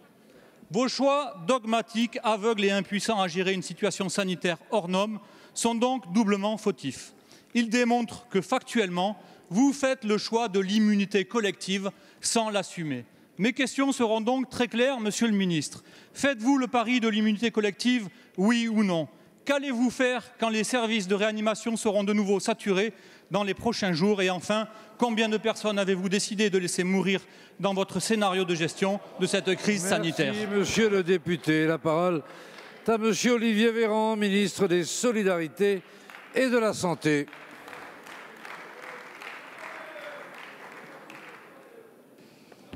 Monsieur le député Loïc Prudhomme, je ne sais pas en 2 minutes si je choisis de répondre aux erreurs factuelles ou à l'outrance dont vous faites preuve dans votre question. J'ai l'embarras du choix, monsieur le député. On va commencer par le décret dont vous parlez. Tiens, le décret du 3 septembre 2020 pris par mon ministère qui tire conséquence de la loi de transformation de la fonction publique de 2009 et qui dit justement qu'il est impossible de licencier un salarié dans la fonction publique hospitalière lorsque son poste est supprimé. C'est exactement l'inverse de ce que vous prétendez, monsieur le député. Lorsque le poste d'un fonctionnaire dans la fonction publique hospitalière est supprimé, désormais, il doit être accompagné dans l'emploi et il ne peut faire l'objet d'un licenciement sec comme c'était le cas jusqu'à présent. Félicitez-nous de cette mesure de protection dans la fonction publique hospitalière, monsieur le député. Dans la même veine, et là j'en viens aux outrances, monsieur le député, évidemment vous cherchez à provoquer, c'est votre droit. Vous cherchez à provoquer et vous ne pensez pas ce que vous dites lorsque vous suggérez l'idée qu'on serait en train de faire le décompte morbide des personnes que nous serions sur le point de laisser mourir, faute de prendre des mesures de gestion. Monsieur le député, je ne pense pas une seconde que vous imaginiez crédible ce que vous êtes en train de dire. Je vous le souhaite, non pas pour moi, mais je vous le souhaite pour vous, monsieur le député, parce que c'est extrêmement grave que d'aller imaginer ce genre de choses-là. En réalité, nous avons débattu, nous allons bientôt débattre, d'ici quelques jours, des moyens qui sont conférés au gouvernement pour pouvoir, dans la période transitoire de sortie de l'état d'urgence sanitaire, de prendre toute mesure de gestion utile pour sauver des vies et protéger les populations. Monsieur le député Prudhomme, je ne doute pas une seconde que cette fois-ci, vous ferez partie de ceux des députés qui ne nous freineront pas dans nos capacités de nous armer pour lutter contre le virus, mais vous rejoindrez le rang nombreux de la majorité qui nous a permis à plusieurs occasions de pouvoir disposer de mesures législatives exceptionnelles pour protéger les Français, monsieur le député. Parce que je suis sûr que vous avez de la suite dans les idées de ce point de vue-là, au moins. Sachez en tout cas qu'il n'est pas du tout question de laisser mourir qui que ce soit. Il n'est pas question du tout de tendre vers une immunité collective. Ça ne marche pas. Les pays qui l'ont essayé ont échoué à le faire. Nous voulons protéger chaque vie, chaque personne vulnérable, chaque Français vis-à-vis de ce virus. La parole est à Monsieur Meyer Habib. Merci, Monsieur le Président, Monsieur le Premier ministre. Rien à foutre de la Shoah. J'arrive déterminé comme Adolphe dans les années 30. Les rentiers juifs. Fuck un Rothschild. Après Nick Conrad qui appelait à pendre les Blancs, voici quelques perles du rappeur Freeze Corleone. 16 millions de ventes, 16 millions. Mais ce qui est terrible, Monsieur le Premier ministre, c'est que le MOVE, radio jeune du service public, diffuse et fait l'éloge de ce rappeur qui fait l'apologie du nazisme. Radio France, qui vient pourtant d'être appelée à l'ordre par le CSA, pour une fake news accusant Israël de détruire des installations médicales anti-Covid palestiniennes. Monsieur le Premier ministre, l'antisémitisme se banalise dans notre pays. Dans les territoires perdus de la République, la haine des Juifs est devenue un code culturel sur fond d'islamisme, de théorie du complot, de racisme anti-blanc, de haine de la France. Pour eux, Hitler, les tueurs de Toulouse, de Charlie, du Bataclan sont nos héros. Hier, Zazie Siboni, hier, partie civile, victime de l'hypercachère, caissière de l'hypercachère, partie depuis en Israël, témoignait, je cite, « J'avais l'habitude dans ma banlieue de me faire traiter de sale juive et de me faire cracher dessus. C'était il y a 5 ans. Rien n'a changé depuis, ou plutôt si. Sarah Halimi, Mireille Knoll ont été massacrés depuis. Il y a un mois, David a été roué de coups dans le 19e. L'antisémitisme tue, frappe, insulte. Je vous épargne les menaces quotidiennes dont je suis la cible en tant que député juif. Ce matin, c'était la photo d'une Kalachnikov. Oui, c'est vrai, vos ministres de l'Intérieur et de la Justice ont été très clairs. À gauche, silence, hélas. Qui est devenue cette gauche humaniste et républicaine? Celle de Jaurès, Blum, Mendès France. Elle se fourvoie aujourd'hui dans le communautarisme, l'islamo-gauchisme, l'indigénisme et l'antisionisme. Ces mêmes députés de gauche, mais aussi beaucoup de votre majorité, qui préfèrent signer des tribunes contre les accords de paix israélo-arabes plutôt que de condamner l'apologie d'Adolf Hitler. Monsieur le Premier ministre, je ne suis pas inquiet que pour les Juifs. Je suis surtout inquiet pour la France. Merci, Monsieur le député. Je voudrais rappeler qu'il s'agit de questions au gouvernement et qu'il est toujours un peu malaisé de mettre en cause d'autres collègues qui, eux, ne pourront pas vous répondre. La parole est à Madame Roselyne Bachelot, ministre de la Culture.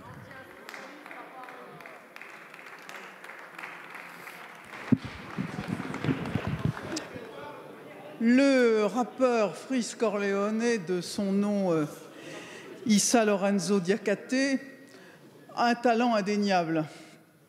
Et il est absolument regrettable que ce talent avéré soit mis au service de propos absolument inqualifiables.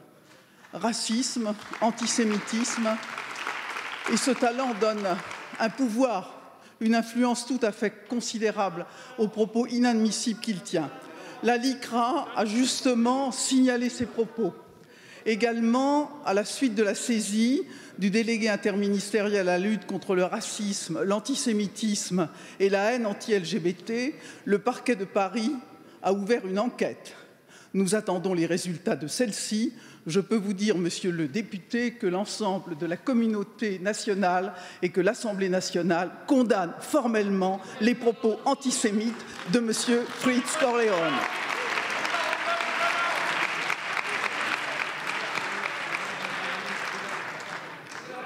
Monsieur, attendez. Chut.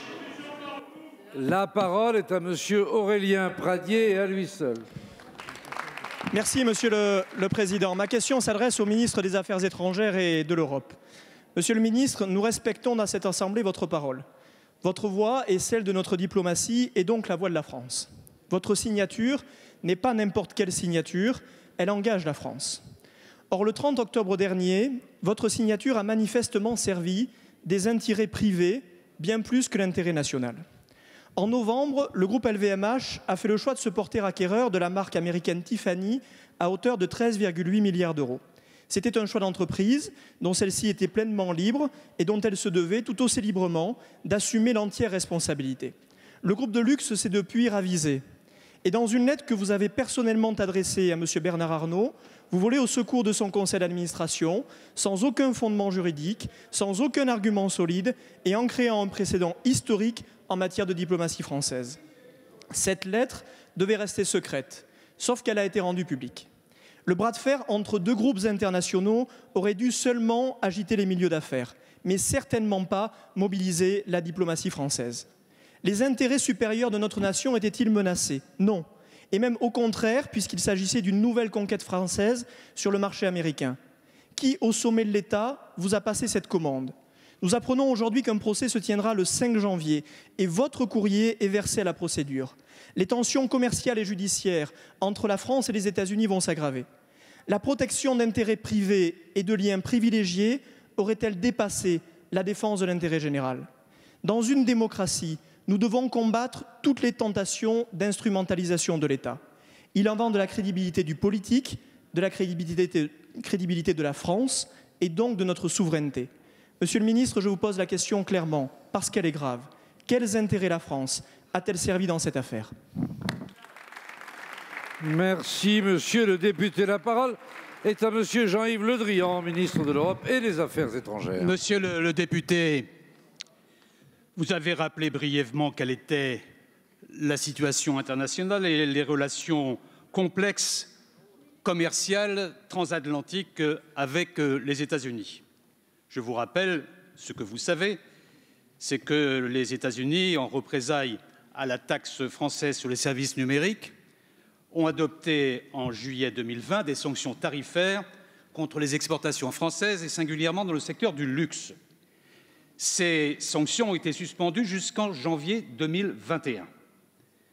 Nous avons engagé avec l'OMC des travaux, des négociations pour essayer de faire en sorte que ces menaces n'aboutissent pas. Mais il y a cette date butoir. Dans ce cadre, quel est le rôle du ministre des Affaires étrangères? En matière de diplomatie économique, mon rôle fait 3 orientations. D'abord, il fait part au groupe français de vocation internationale de la politique commerciale et transatlantique que suit le gouvernement. C'est mon rôle. Deuxièmement, mon rôle est de répondre à leurs interrogations politiques, quel que soit le pays, mais singulièrement sur les États-Unis. Et troisièmement, mon rôle est d'indiquer, le cas échéant, l'avis du gouvernement sur une appréciation de nature politique sur la gestion des grandes échéances internationales à venir. Et c'est la raison pour laquelle j'ai répondu à une interrogation du groupe LVMH, totalement dans mon rôle, monsieur le député. Merci, monsieur le ministre. La parole est à madame Claudia Rouault. Merci, monsieur le président. Monsieur le ministre de l'Agriculture, j'associe à cette question mes collègues Jean-Louis Bricout et Dominique Potier. La méthanisation agricole avait à la base une vertu sociale et écologique. Aujourd'hui, force est de constater que son développement s'accompagne de dérives. C'est une source d'inquiétude pour de nombreux élus ruraux et des représentants du monde agricole, notamment en Bretagne.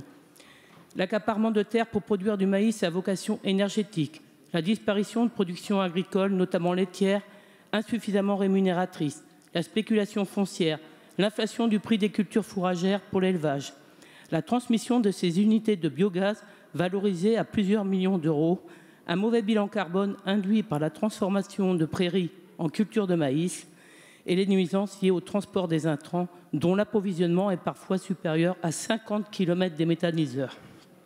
La France doit tirer les leçons des dérives du système allemand qui a bâti une industrie avec de grosses unités et des cultures dédiées à la méthanisation agricole.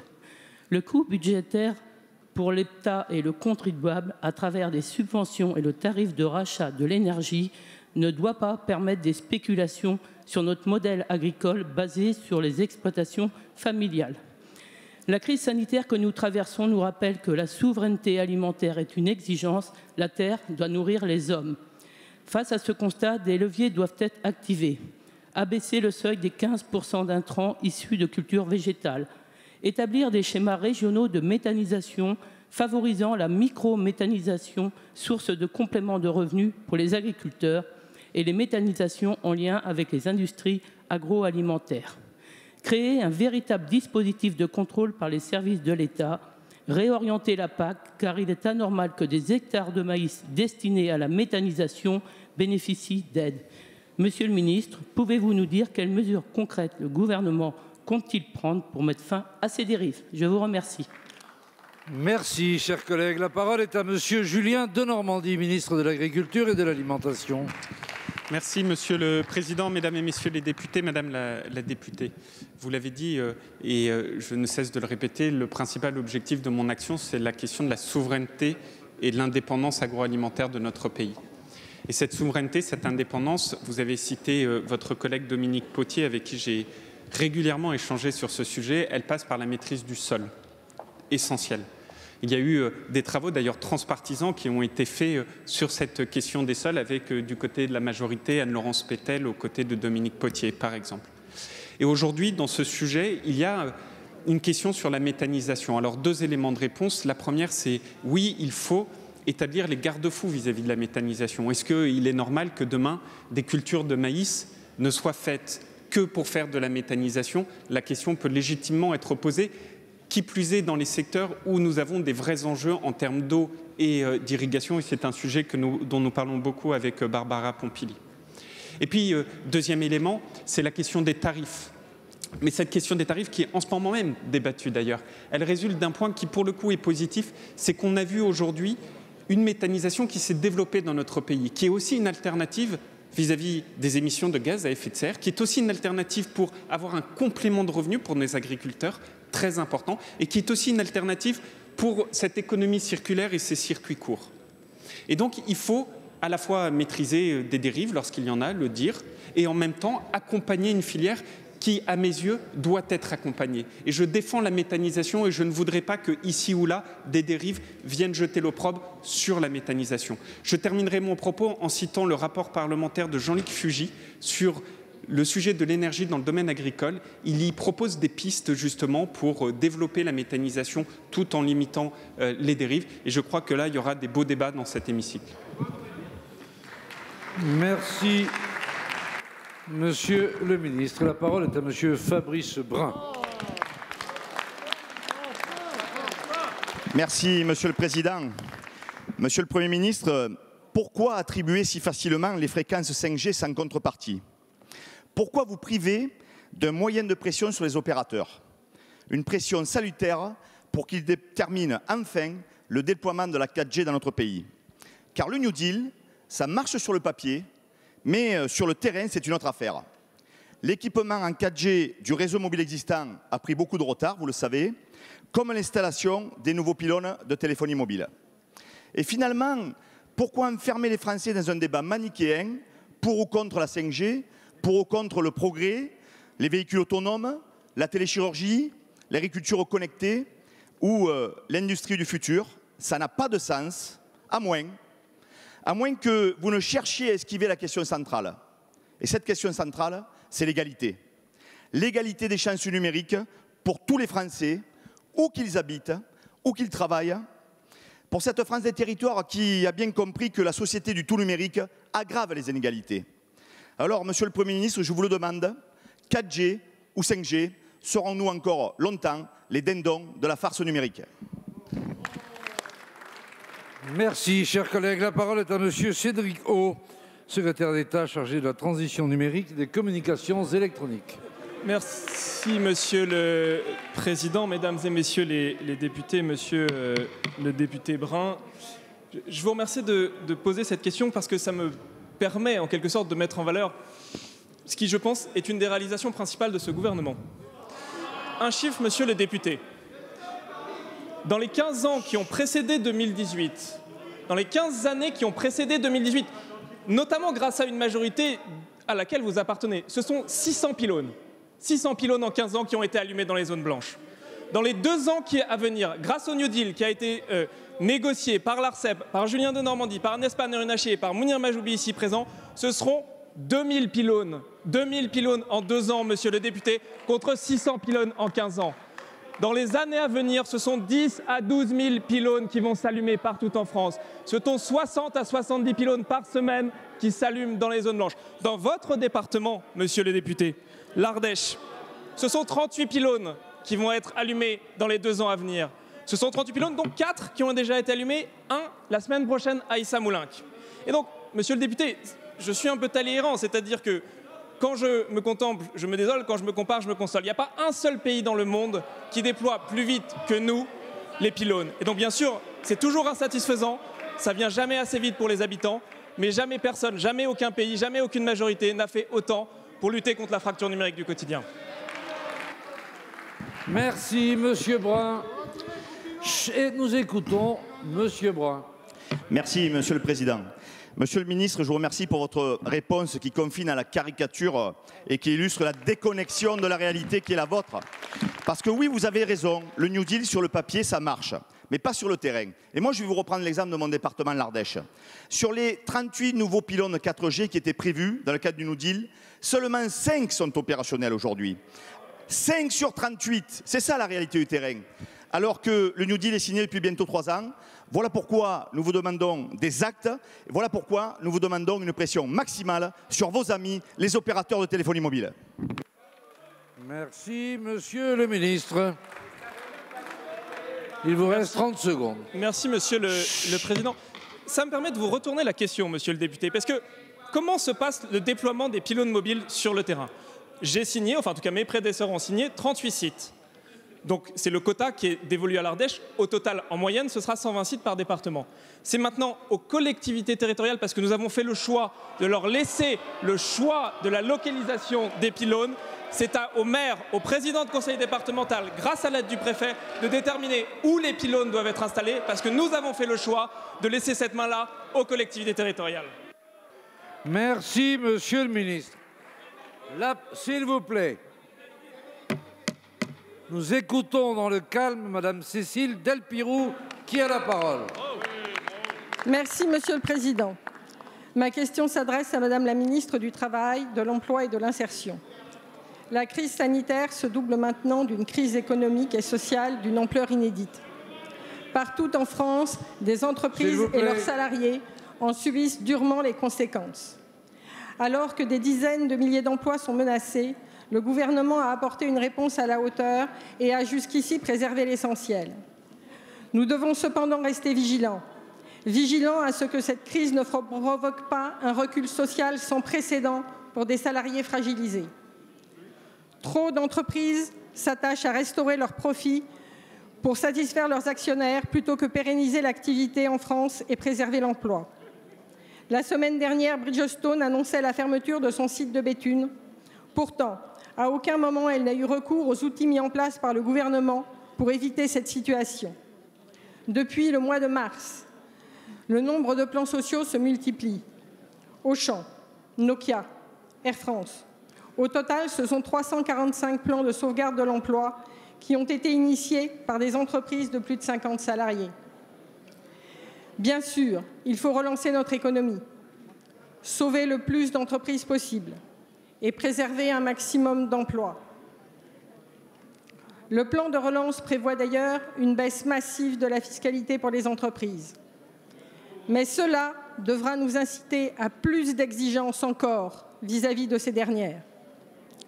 N'oublions pas, surtout, de protéger les plus fragiles et restons attentifs. Cette crise ne doit pas servir de prétexte à des abus. L'examen du budget au Parlement dans les semaines à venir doit être l'occasion de renforcer le soutien aux salariés mis en difficulté durant cette pandémie. Madame la ministre, que compte faire le gouvernement pour protéger ces salariés menacés et ceux qui ont perdu leur emploi? Merci, chers collègues. La parole est à Madame Elisabeth Borne, ministre du Travail, de l'Emploi et de l'Insertion. Monsieur le Président, Mesdames et Messieurs les députés, Madame la députée Cécile Delpirou. Alors, le gouvernement est pleinement mobilisé pour protéger nos emplois, pour protéger les salariés, pour protéger nos concitoyens. Vous l'avez rappelé, au plus fort de la crise, l'activité partielle a assuré la rémunération de près de 9 millions de Français. Ils étaient 2,5 millions fin juillet. Et désormais, France Relance nous donne des réponses pour à la fois relancer notre activité et puis pour protéger dans la durée nos emplois et nos compétences. Moi, je note comme vous une hausse des plans sociaux depuis le début de la crise sanitaire. Alors, il faut être clair, un certain nombre de ces plans sociaux étaient en préparation avant la crise. Sur ces dossiers, avec Bruno Le Maire, avec Agnès Pannier-Runacher, nous sommes très mobilisés pour veiller à la qualité du dialogue social et des réponses qu'il permet de faire émerger. Et puis pour les entreprises qui font face à une baisse d'activité du fait de la crise sanitaire, nous disposons, dans le cadre de France Relance, d'outils puissants, notamment l'activité partielle de longue durée, qui permet d'éviter les licenciements en partageant l'activité entre tous les salariés et en renforçant leurs compétences grâce à la formation professionnelle. Cet outil, les branches sont en train de s'en saisir. 3 accords sont signés, plus d'une dizaine est en cours de discussion. 90 entreprises ont d'ores et déjà signé un accord qui a permis de sauver des milliers d'emplois. Donc vous le voyez, le gouvernement est pleinement mobilisé pour relancer notre économie, pour créer des nouveaux emplois et pour protéger les salariés qui sont fragilisés partout dans nos territoires. Merci Madame la Ministre. La parole est à Monsieur Sébastien Jumel. 2 minutes pour parler des oubliés de la relance, c'est peu, tant j'aurais voulu vous parler avec Jean-Paul Lecoq du silence assourdissant d'Édouard Philippe sur les dresseurs au Havre. Mais c'est sur le transmanche que je veux concentrer mon propos. De tous nos quais, à Dieppe, Dunkerque, Calais, Le Havre, Caen, Cherbourg, Saint-Malo, Roscoff, montre l'exigence d'un plan de soutien massif au transmanche, percuté de plein fouet par la crise sanitaire et la quatorzaine britannique. Je viens de réunir les élus normands sur la jetée de Dieppe pour porter cette revendication pour la ligne Dieppe-New Haven, vieille d'1 siècle et demi. Vous le savez, les liaisons maritimes avec l'Angleterre sont vitales. Vitales pour l'emploi français notamment. Le pavillon français est en jeu. 5 000 emplois directs et 13 500 emplois indirects sont concernés. Vital pour le tourisme lorsqu'on sait que 1,5 milliard sont réinjectés dans l'économie par les voyageurs britanniques. Après un élargissement des mesures du plan touriste cet été pour le transmanche, le Premier ministre vient d'annoncer un peu à l'arrache pour 2021 le remboursement des cotisations sociales pour l'année prochaine. Mais nous restons au milieu de la traversée avec cette annonce. Les compagnies, toutes les traversées, tous les ports transmanche doivent être assurés du soutien de l'État. Pour rester à flot, les liens transmanche ont besoin d'un engagement dans la durée. jusqu'à la sortie de la crise. Alors oui, je sais, les Bretons vous ont bousculé, Monsieur le Premier ministre, pour Brittany Ferries, et ils l'ont fait légitimement. Mais quel engagement, Madame la ministre de la Mer, prenez-vous pour les autres compagnies, les marins et les employés des autres compagnies? Quel engagement prenez-vous dans la durée? Il en va de l'avenir du pavillon français et des territoires liés au lien transmanche. Merci, Monsieur Jumel. La parole est à Madame Annick Girardin, ministre de la Mer.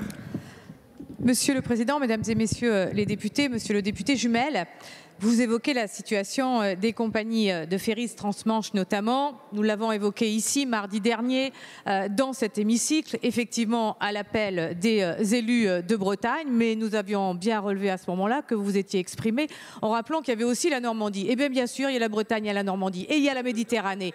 Et mon objectif est bien de répondre à l'ensemble des transporteurs de passagers. Et c'est ce qu'a fait le Premier ministre mardi dernier ici dans l'hémicycle en venant compléter les mesures d'urgence que vous avez rappelées, qui ont été des mesures d'activité partielle ou de prêt garanti.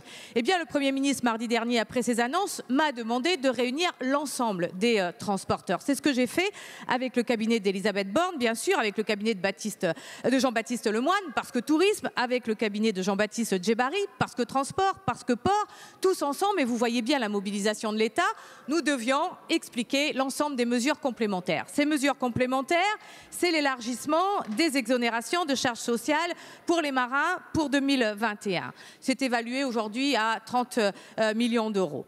Des dispositifs spécifiques dédiés à la formation, il faut le rappeler, c'est important. Le chômage partiel de longue durée, mais aussi des mesures spécifiques au tourisme avec, vous le savez, le prêt complémentaire, le PGE 16 ans. Et là, nous avons une question et je vais être vigilante, c'est sur l'engagement des banques. Parce qu'il semble effectivement que les banques ont de la difficulté à jouer le jeu.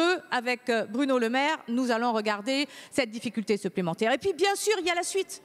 Il y a effectivement la suite et vous avez raison, monsieur le député. Nous en avons parlé ensemble. Il s'agit bien non seulement des compagnies de transport de ferry, mais bien sûr de l'aménagement du territoire, des territoires, de ressources dans chaque territoire, d'hommes, de femmes, de familles entières qui vivent de ces métiers et bien sûr de l'ensemble de cet écosystème. Eh bien, nous serons à leur côté. J'ai lancé déjà un travail sur le pavillon France et nous continuerons sur l'ensemble des activités maritimes. Si le Premier ministre et le Président ont décidé qu'il fallait un ministère de la mer pour être mieux entendu, eh bien, je ferai entendre ma voix. Merci, Madame la Ministre. La parole est à Monsieur Jean-Louis Bricout.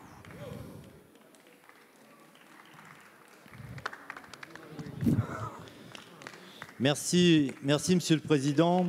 Ma question s'adresse à Madame la Ministre de l'Écologie et concerne le développement anarchique de l'éolien sur nos territoires.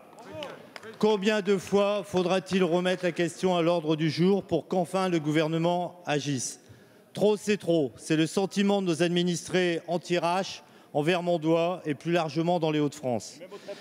La question n'est pas d'être pour ou contre l'éolien, la question est de son développement harmonieux sur nos territoires. D'ailleurs, qui pourrait s'opposer à faire de l'électricité avec du vent? Qui oserait penser que nos territoires ne soient pas des acteurs de la transition énergétique? 3 points posent problème. En premier lieu, son modèle économique. Certainement trop bien disant pour les opérateurs, ce modèle conduit à des situations malsaines, lobby, conflits d'intérêts, villages et élus se divisent. Deuxièmement, les lieux d'implantation. On assiste à un phénomène de mitage de notre territoire. La Thiérache, c'est une terre de bocage, d'histoire et de combat. Quand nos terres sont souillées, quand l'éolien vient confronter nos projets de territoire, culturels ou touristiques, nos concitoyens se sentent méprisés. Troisièmement, le partage de la fiscalité. Aujourd'hui, pas de règles, mais des injustices. C'est à ces 3 points que doit répondre le gouvernement. Les textes et règlements sont faits pour être corrigés quand les dérives sont flagrantes. Alors, quand allez-vous nous proposer des nouveaux outils de zonage type ZDE? Quand allez-vous nous proposer un meilleur partage de la fiscalité? Quand allez-vous nous proposer un nouveau modèle économique? Madame la Ministre, la Thiérache de Vermandois, ce n'est pas le monde des Télétubbies, c'est la terre du maroilles. Faites en sorte qu'elle soit respectée. Merci. Merci, chers collègues. La parole est à Madame Barbara Pompili, ministre de la Transition écologique. Merci, Monsieur le Président, Mesdames et Messieurs les députés, Monsieur le député Bricout. Vous savez, je crois qu'on partage les mêmes préoccupations, vous et moi. On a besoin du développement de l'éolien parce que nous avons des objectifs de diversification du mix électrique pour atteindre, et vous le savez, les 40% d'électricité renouvelable en 2030. Donc on en a besoin, on est d'accord. L'éolien et le photovoltaïque sont aujourd'hui les technologies les plus matures pour permettre d'atteindre cet objectif, on en est d'accord. On est aussi d'accord sur le fait qu'il y a un problème aujourd'hui de développement qui est déséquilibré sur des territoires. Alors, il y a des choses qui sont évidentes. Là où il n'y a pas de vent, c'est un peu compliqué de mettre de l'éolien. Là où il y a aussi un certain nombre de patrimoines naturels remarquables, il faut aussi faire attention. Et donc, nous devons faire attention à aménager nos paysages et à respecter nos objectifs. Je pense que là-dessus, on est d'accord. Et puis, il s'avère que nous partageons la même région. Je suis moi-même élue de la Somme et donc je connais le problème de développement de l'éolien qui peuvent parfois être très concentrés dans certains endroits et donner un sentiment d'encerclement. Face à ça, nous avons mis en place un groupe de travail sur le développement harmonieux de l'éolien. Ce groupe de travail, il réunit les parties prenantes. Donc toutes les parties prenantes, je peux vous dire que les réunions sont parfois un petit peu musclées, mais c'est comme ça qu'on peut avancer à trouver des solutions. Il va y avoir des solutions qui vont être proposées sur la fiscalité, il va y avoir des propositions qui vont être faites, et aussi sur le zonage. Moi, je regrette énormément que les schémas de développement aient été abandonnés parce qu'au moins, ça nous donnait de la visibilité, ça nous donnait des perspectives, on savait où on pouvait mettre des éoliennes. C'est un vrai problème qu'on ait supprimé ça et que ceux qui l'ont supprimé, d'ailleurs, après, nous disent que le développement est anarchique. Quelque part, c'est un petit peu rigolo d'entendre ce genre de choses. Enfin, je vous rappelle qu'on a une perspective de développement qui est pas mal puisque l'Allemagne dispose de 5 fois plus d'éoliennes au kilomètre carré que la France, le Danemark 3 fois plus, le Royaume-Uni 2 fois plus. Donc travaillons ensemble, on va y arriver. Et encore une fois, pour que tout le monde s'y retrouve. Madame la Ministre. La parole est à Monsieur... Monsieur Bricout, vous avez 10 secondes, pardon. 8. Juste 10 secondes pour rappeler, je suis bien content d'entendre, en fin de compte, vos incantations en tant que ministre. Mais quelque part, on est en train en ce moment de voter la loi ASAP, qui simplifie encore les démarches administratives. Merci, Monsieur le député. Et là, il y a un problème. La parole est à Monsieur Christophe Blanchet. Merci, Monsieur le Président. La France s'ennuie. La France s'ennuie car la France est sans nuit depuis le 14 mars, avec ses 1600 discothèques toujours sous fermeture administrative. Pourtant, les Français veulent faire la fête et de nombreuses soirées privées sont organisées malgré les risques que cela fait peser sur la société. Et parmi ces concitoyens qui veulent vivre, des millions de jeunes ne se retrouvent que dans la clandestinité nocturne pour décompresser. Durant ces soirées interdites, tous les risques sont permis. La transmission du virus, sans aucune traçabilité, la surconsommation d'alcool ainsi que de drogue. Dès le mois de juin, plus de 150 députés avaient prédit ce qui allait se passer cet été. Chacun a pu constater sur son territoire rixes, nuisances sonores, agressions sexuelles, nombreux états d'ébriété et accidents de la route. On ne laisse à notre jeunesse que la transgression pour s'amuser. Le gouvernement n'a pas voulu s'appuyer sur les professionnels de la nuit, comme par le passé pour d'autres politiques de prévention. Ces discothèques, dont on ne peut laisser croire qu'elles devront disparaître, pensaient être soutenues économiquement. Au bout de 6 mois d'inactivité totale, elles attendent encore.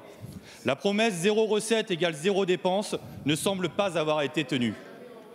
Monsieur le ministre Alain Griset, vous vous êtes mobilisé dès votre arrivée pour soutenir très rapidement ces chefs d'entreprise comme les autres.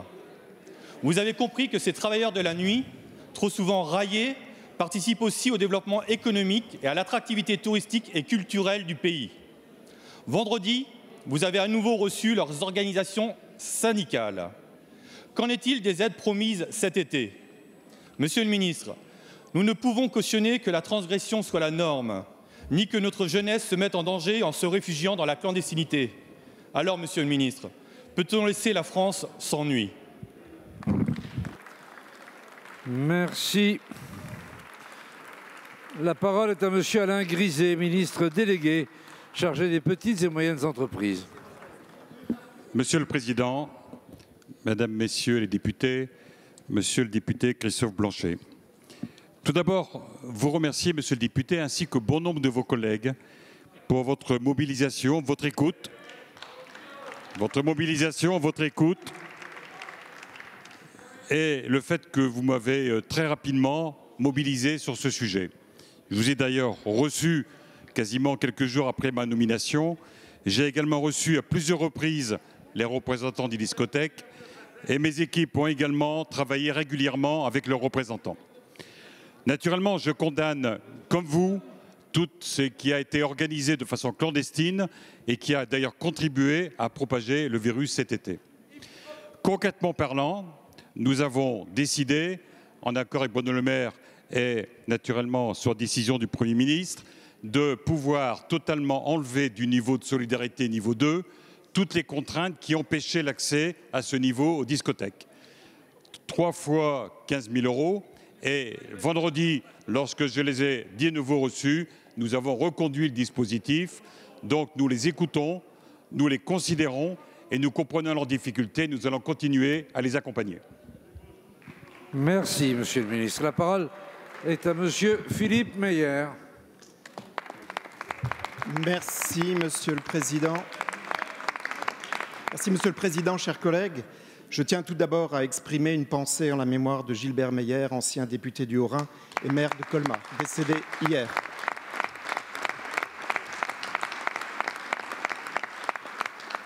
Ma question s'adresse à Monsieur le Premier ministre. Monsieur le Premier ministre, la semaine dernière s'est tenue la séance plénière du Parlement européen, seule institution de l'Union européenne implantée en France.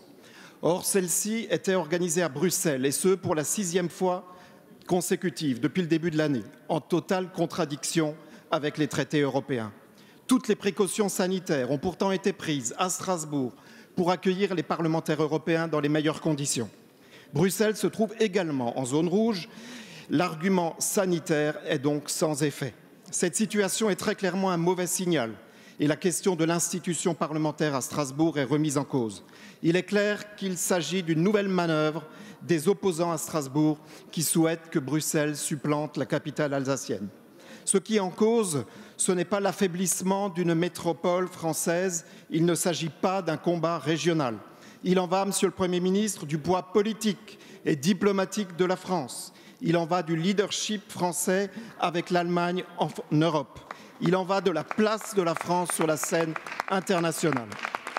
Comment peut-on ainsi envisager la réflexion sur la démolition-reconstruction du bâtiment obsolète de Bruxelles à coût de centaines de millions d'euros sans une réflexion globale associant le site Louis Weiss à Strasbourg, qui est le lieu de l'implantation officielle du Parlement?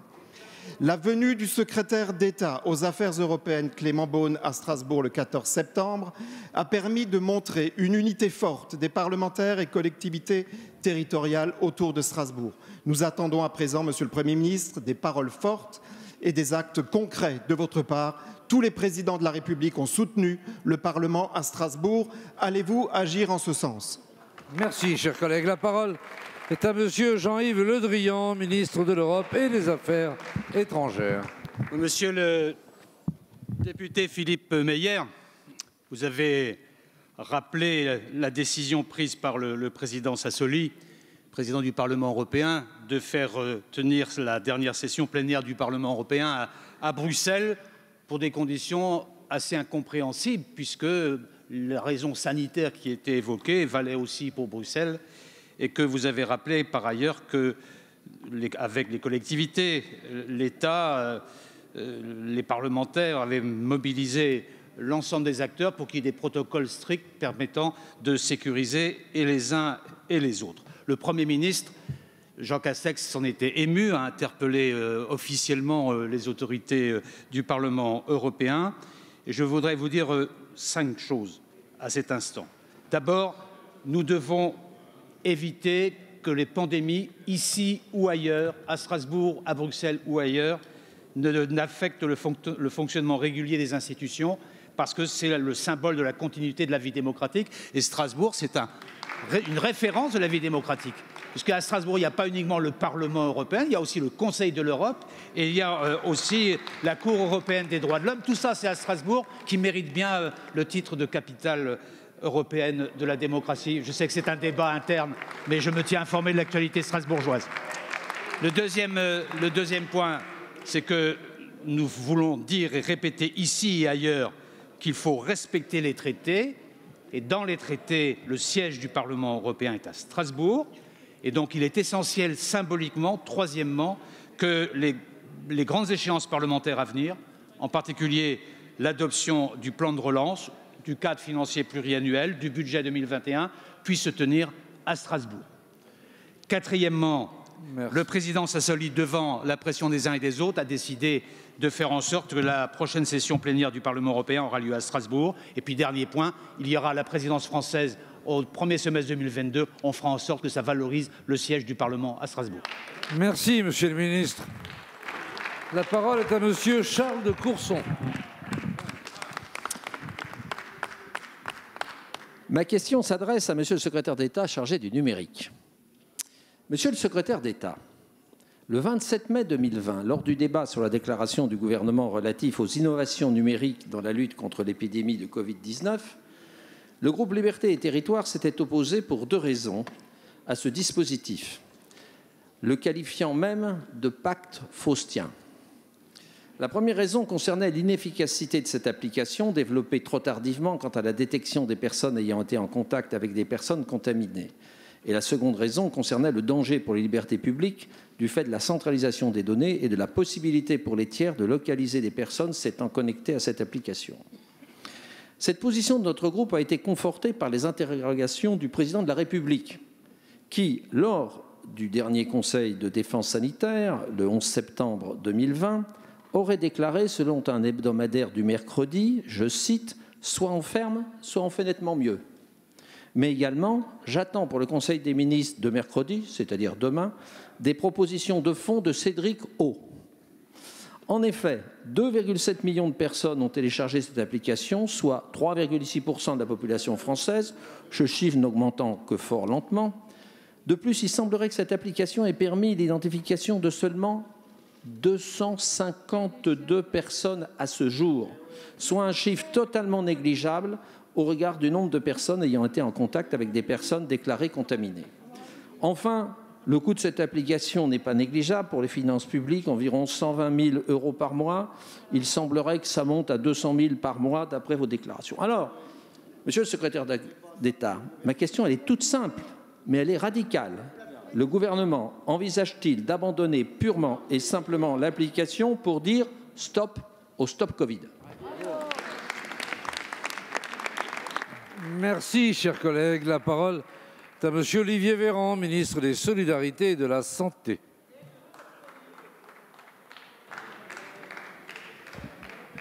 Monsieur le député Charles de Courson, ce n'est pas stop à stop Covid, c'est plutôt encore Covid. C'est encore Covid. Vous avez raison sur un certain nombre de points. Le nombre de personnes qui ont téléchargé l'application est décevant au regard de certains de nos voisins. Vous auriez pu citer l'exemple allemand qu'on cite souvent avec 18 millions de personnes qui ont téléchargé là-bas l'application. Mais quand on regarde les indicateurs, qu'est-ce qui nous intéresse, Monsieur de Courson?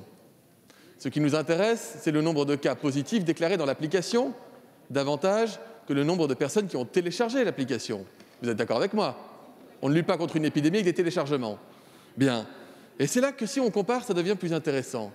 Si en Allemagne, il y a eu 18 millions de personnes qui ont téléchargé l'application, il y a eu 3 700 malades déclarés dans l'application.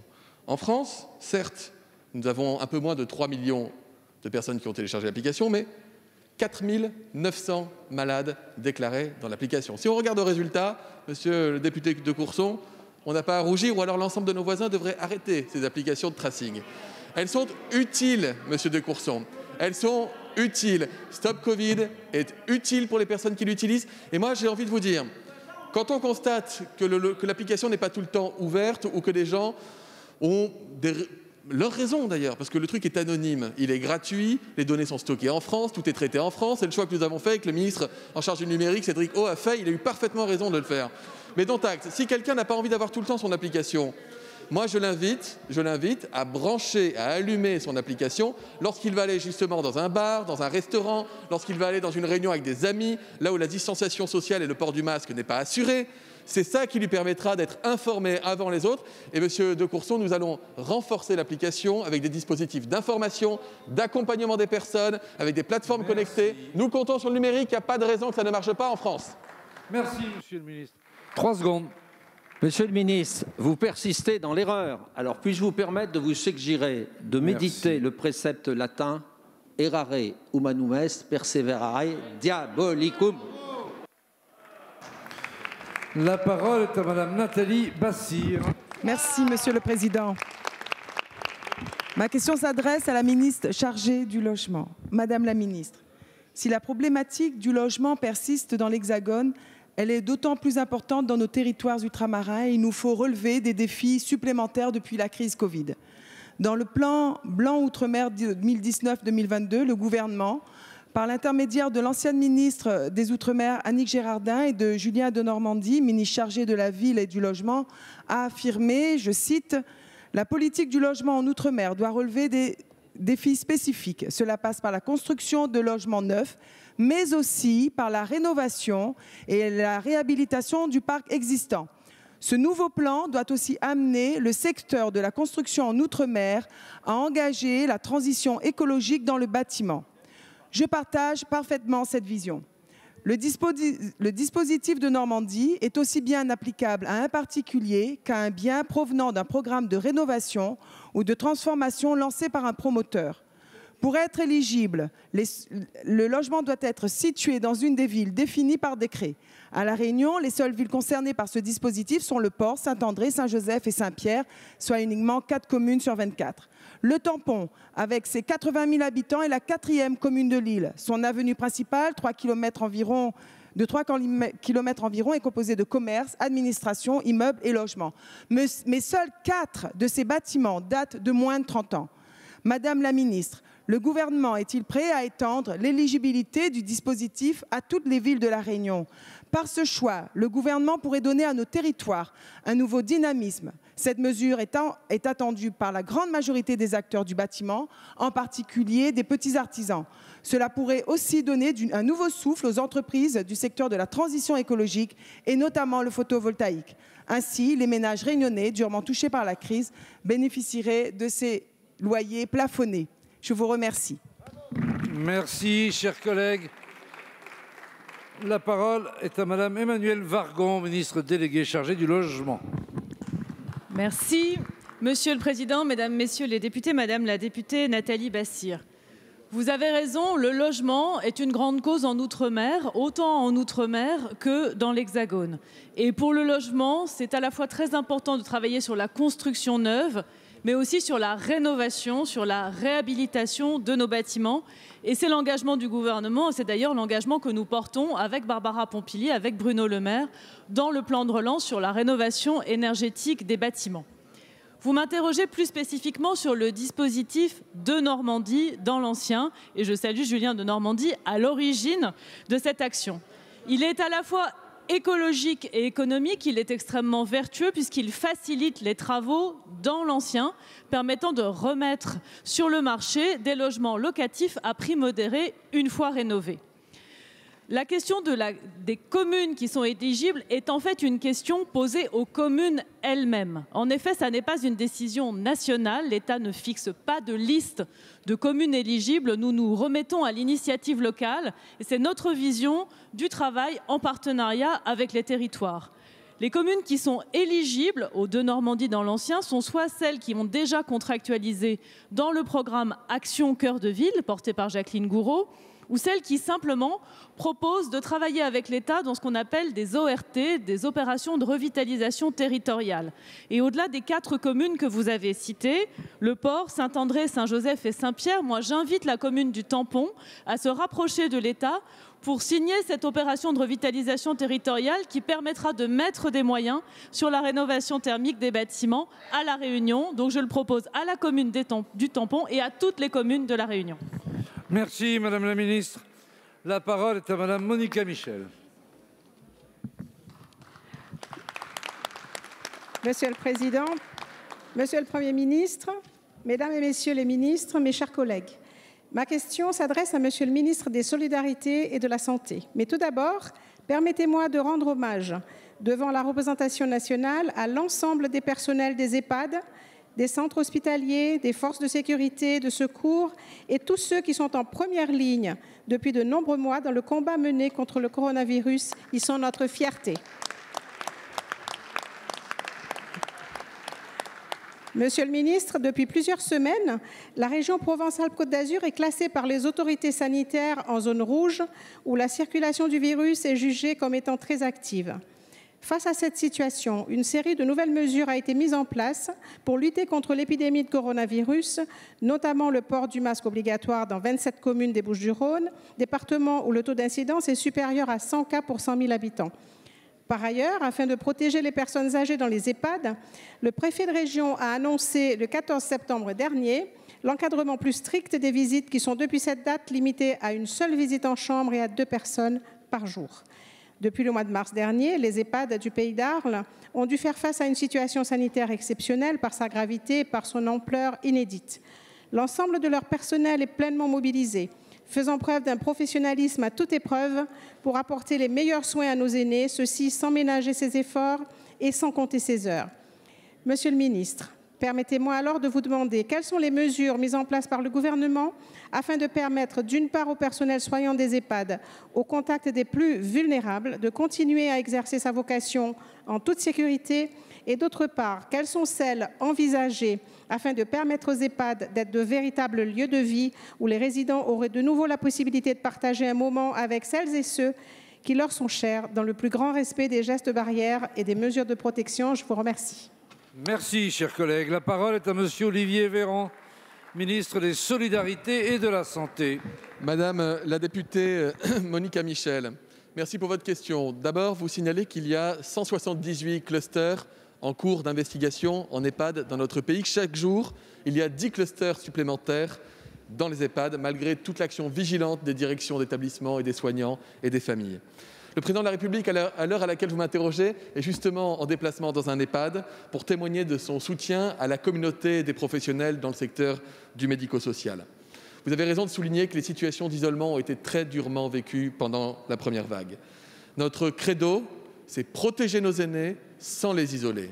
Pour cela, nous avons une ligne de crête, tout mettre en œuvre pour éviter de suspendre les visites et les activités au sein de l'établissement, tout mettre en œuvre pour éviter d'en arriver à l'isolement des personnes âgées en EHPAD, voire l'isolement en chambre.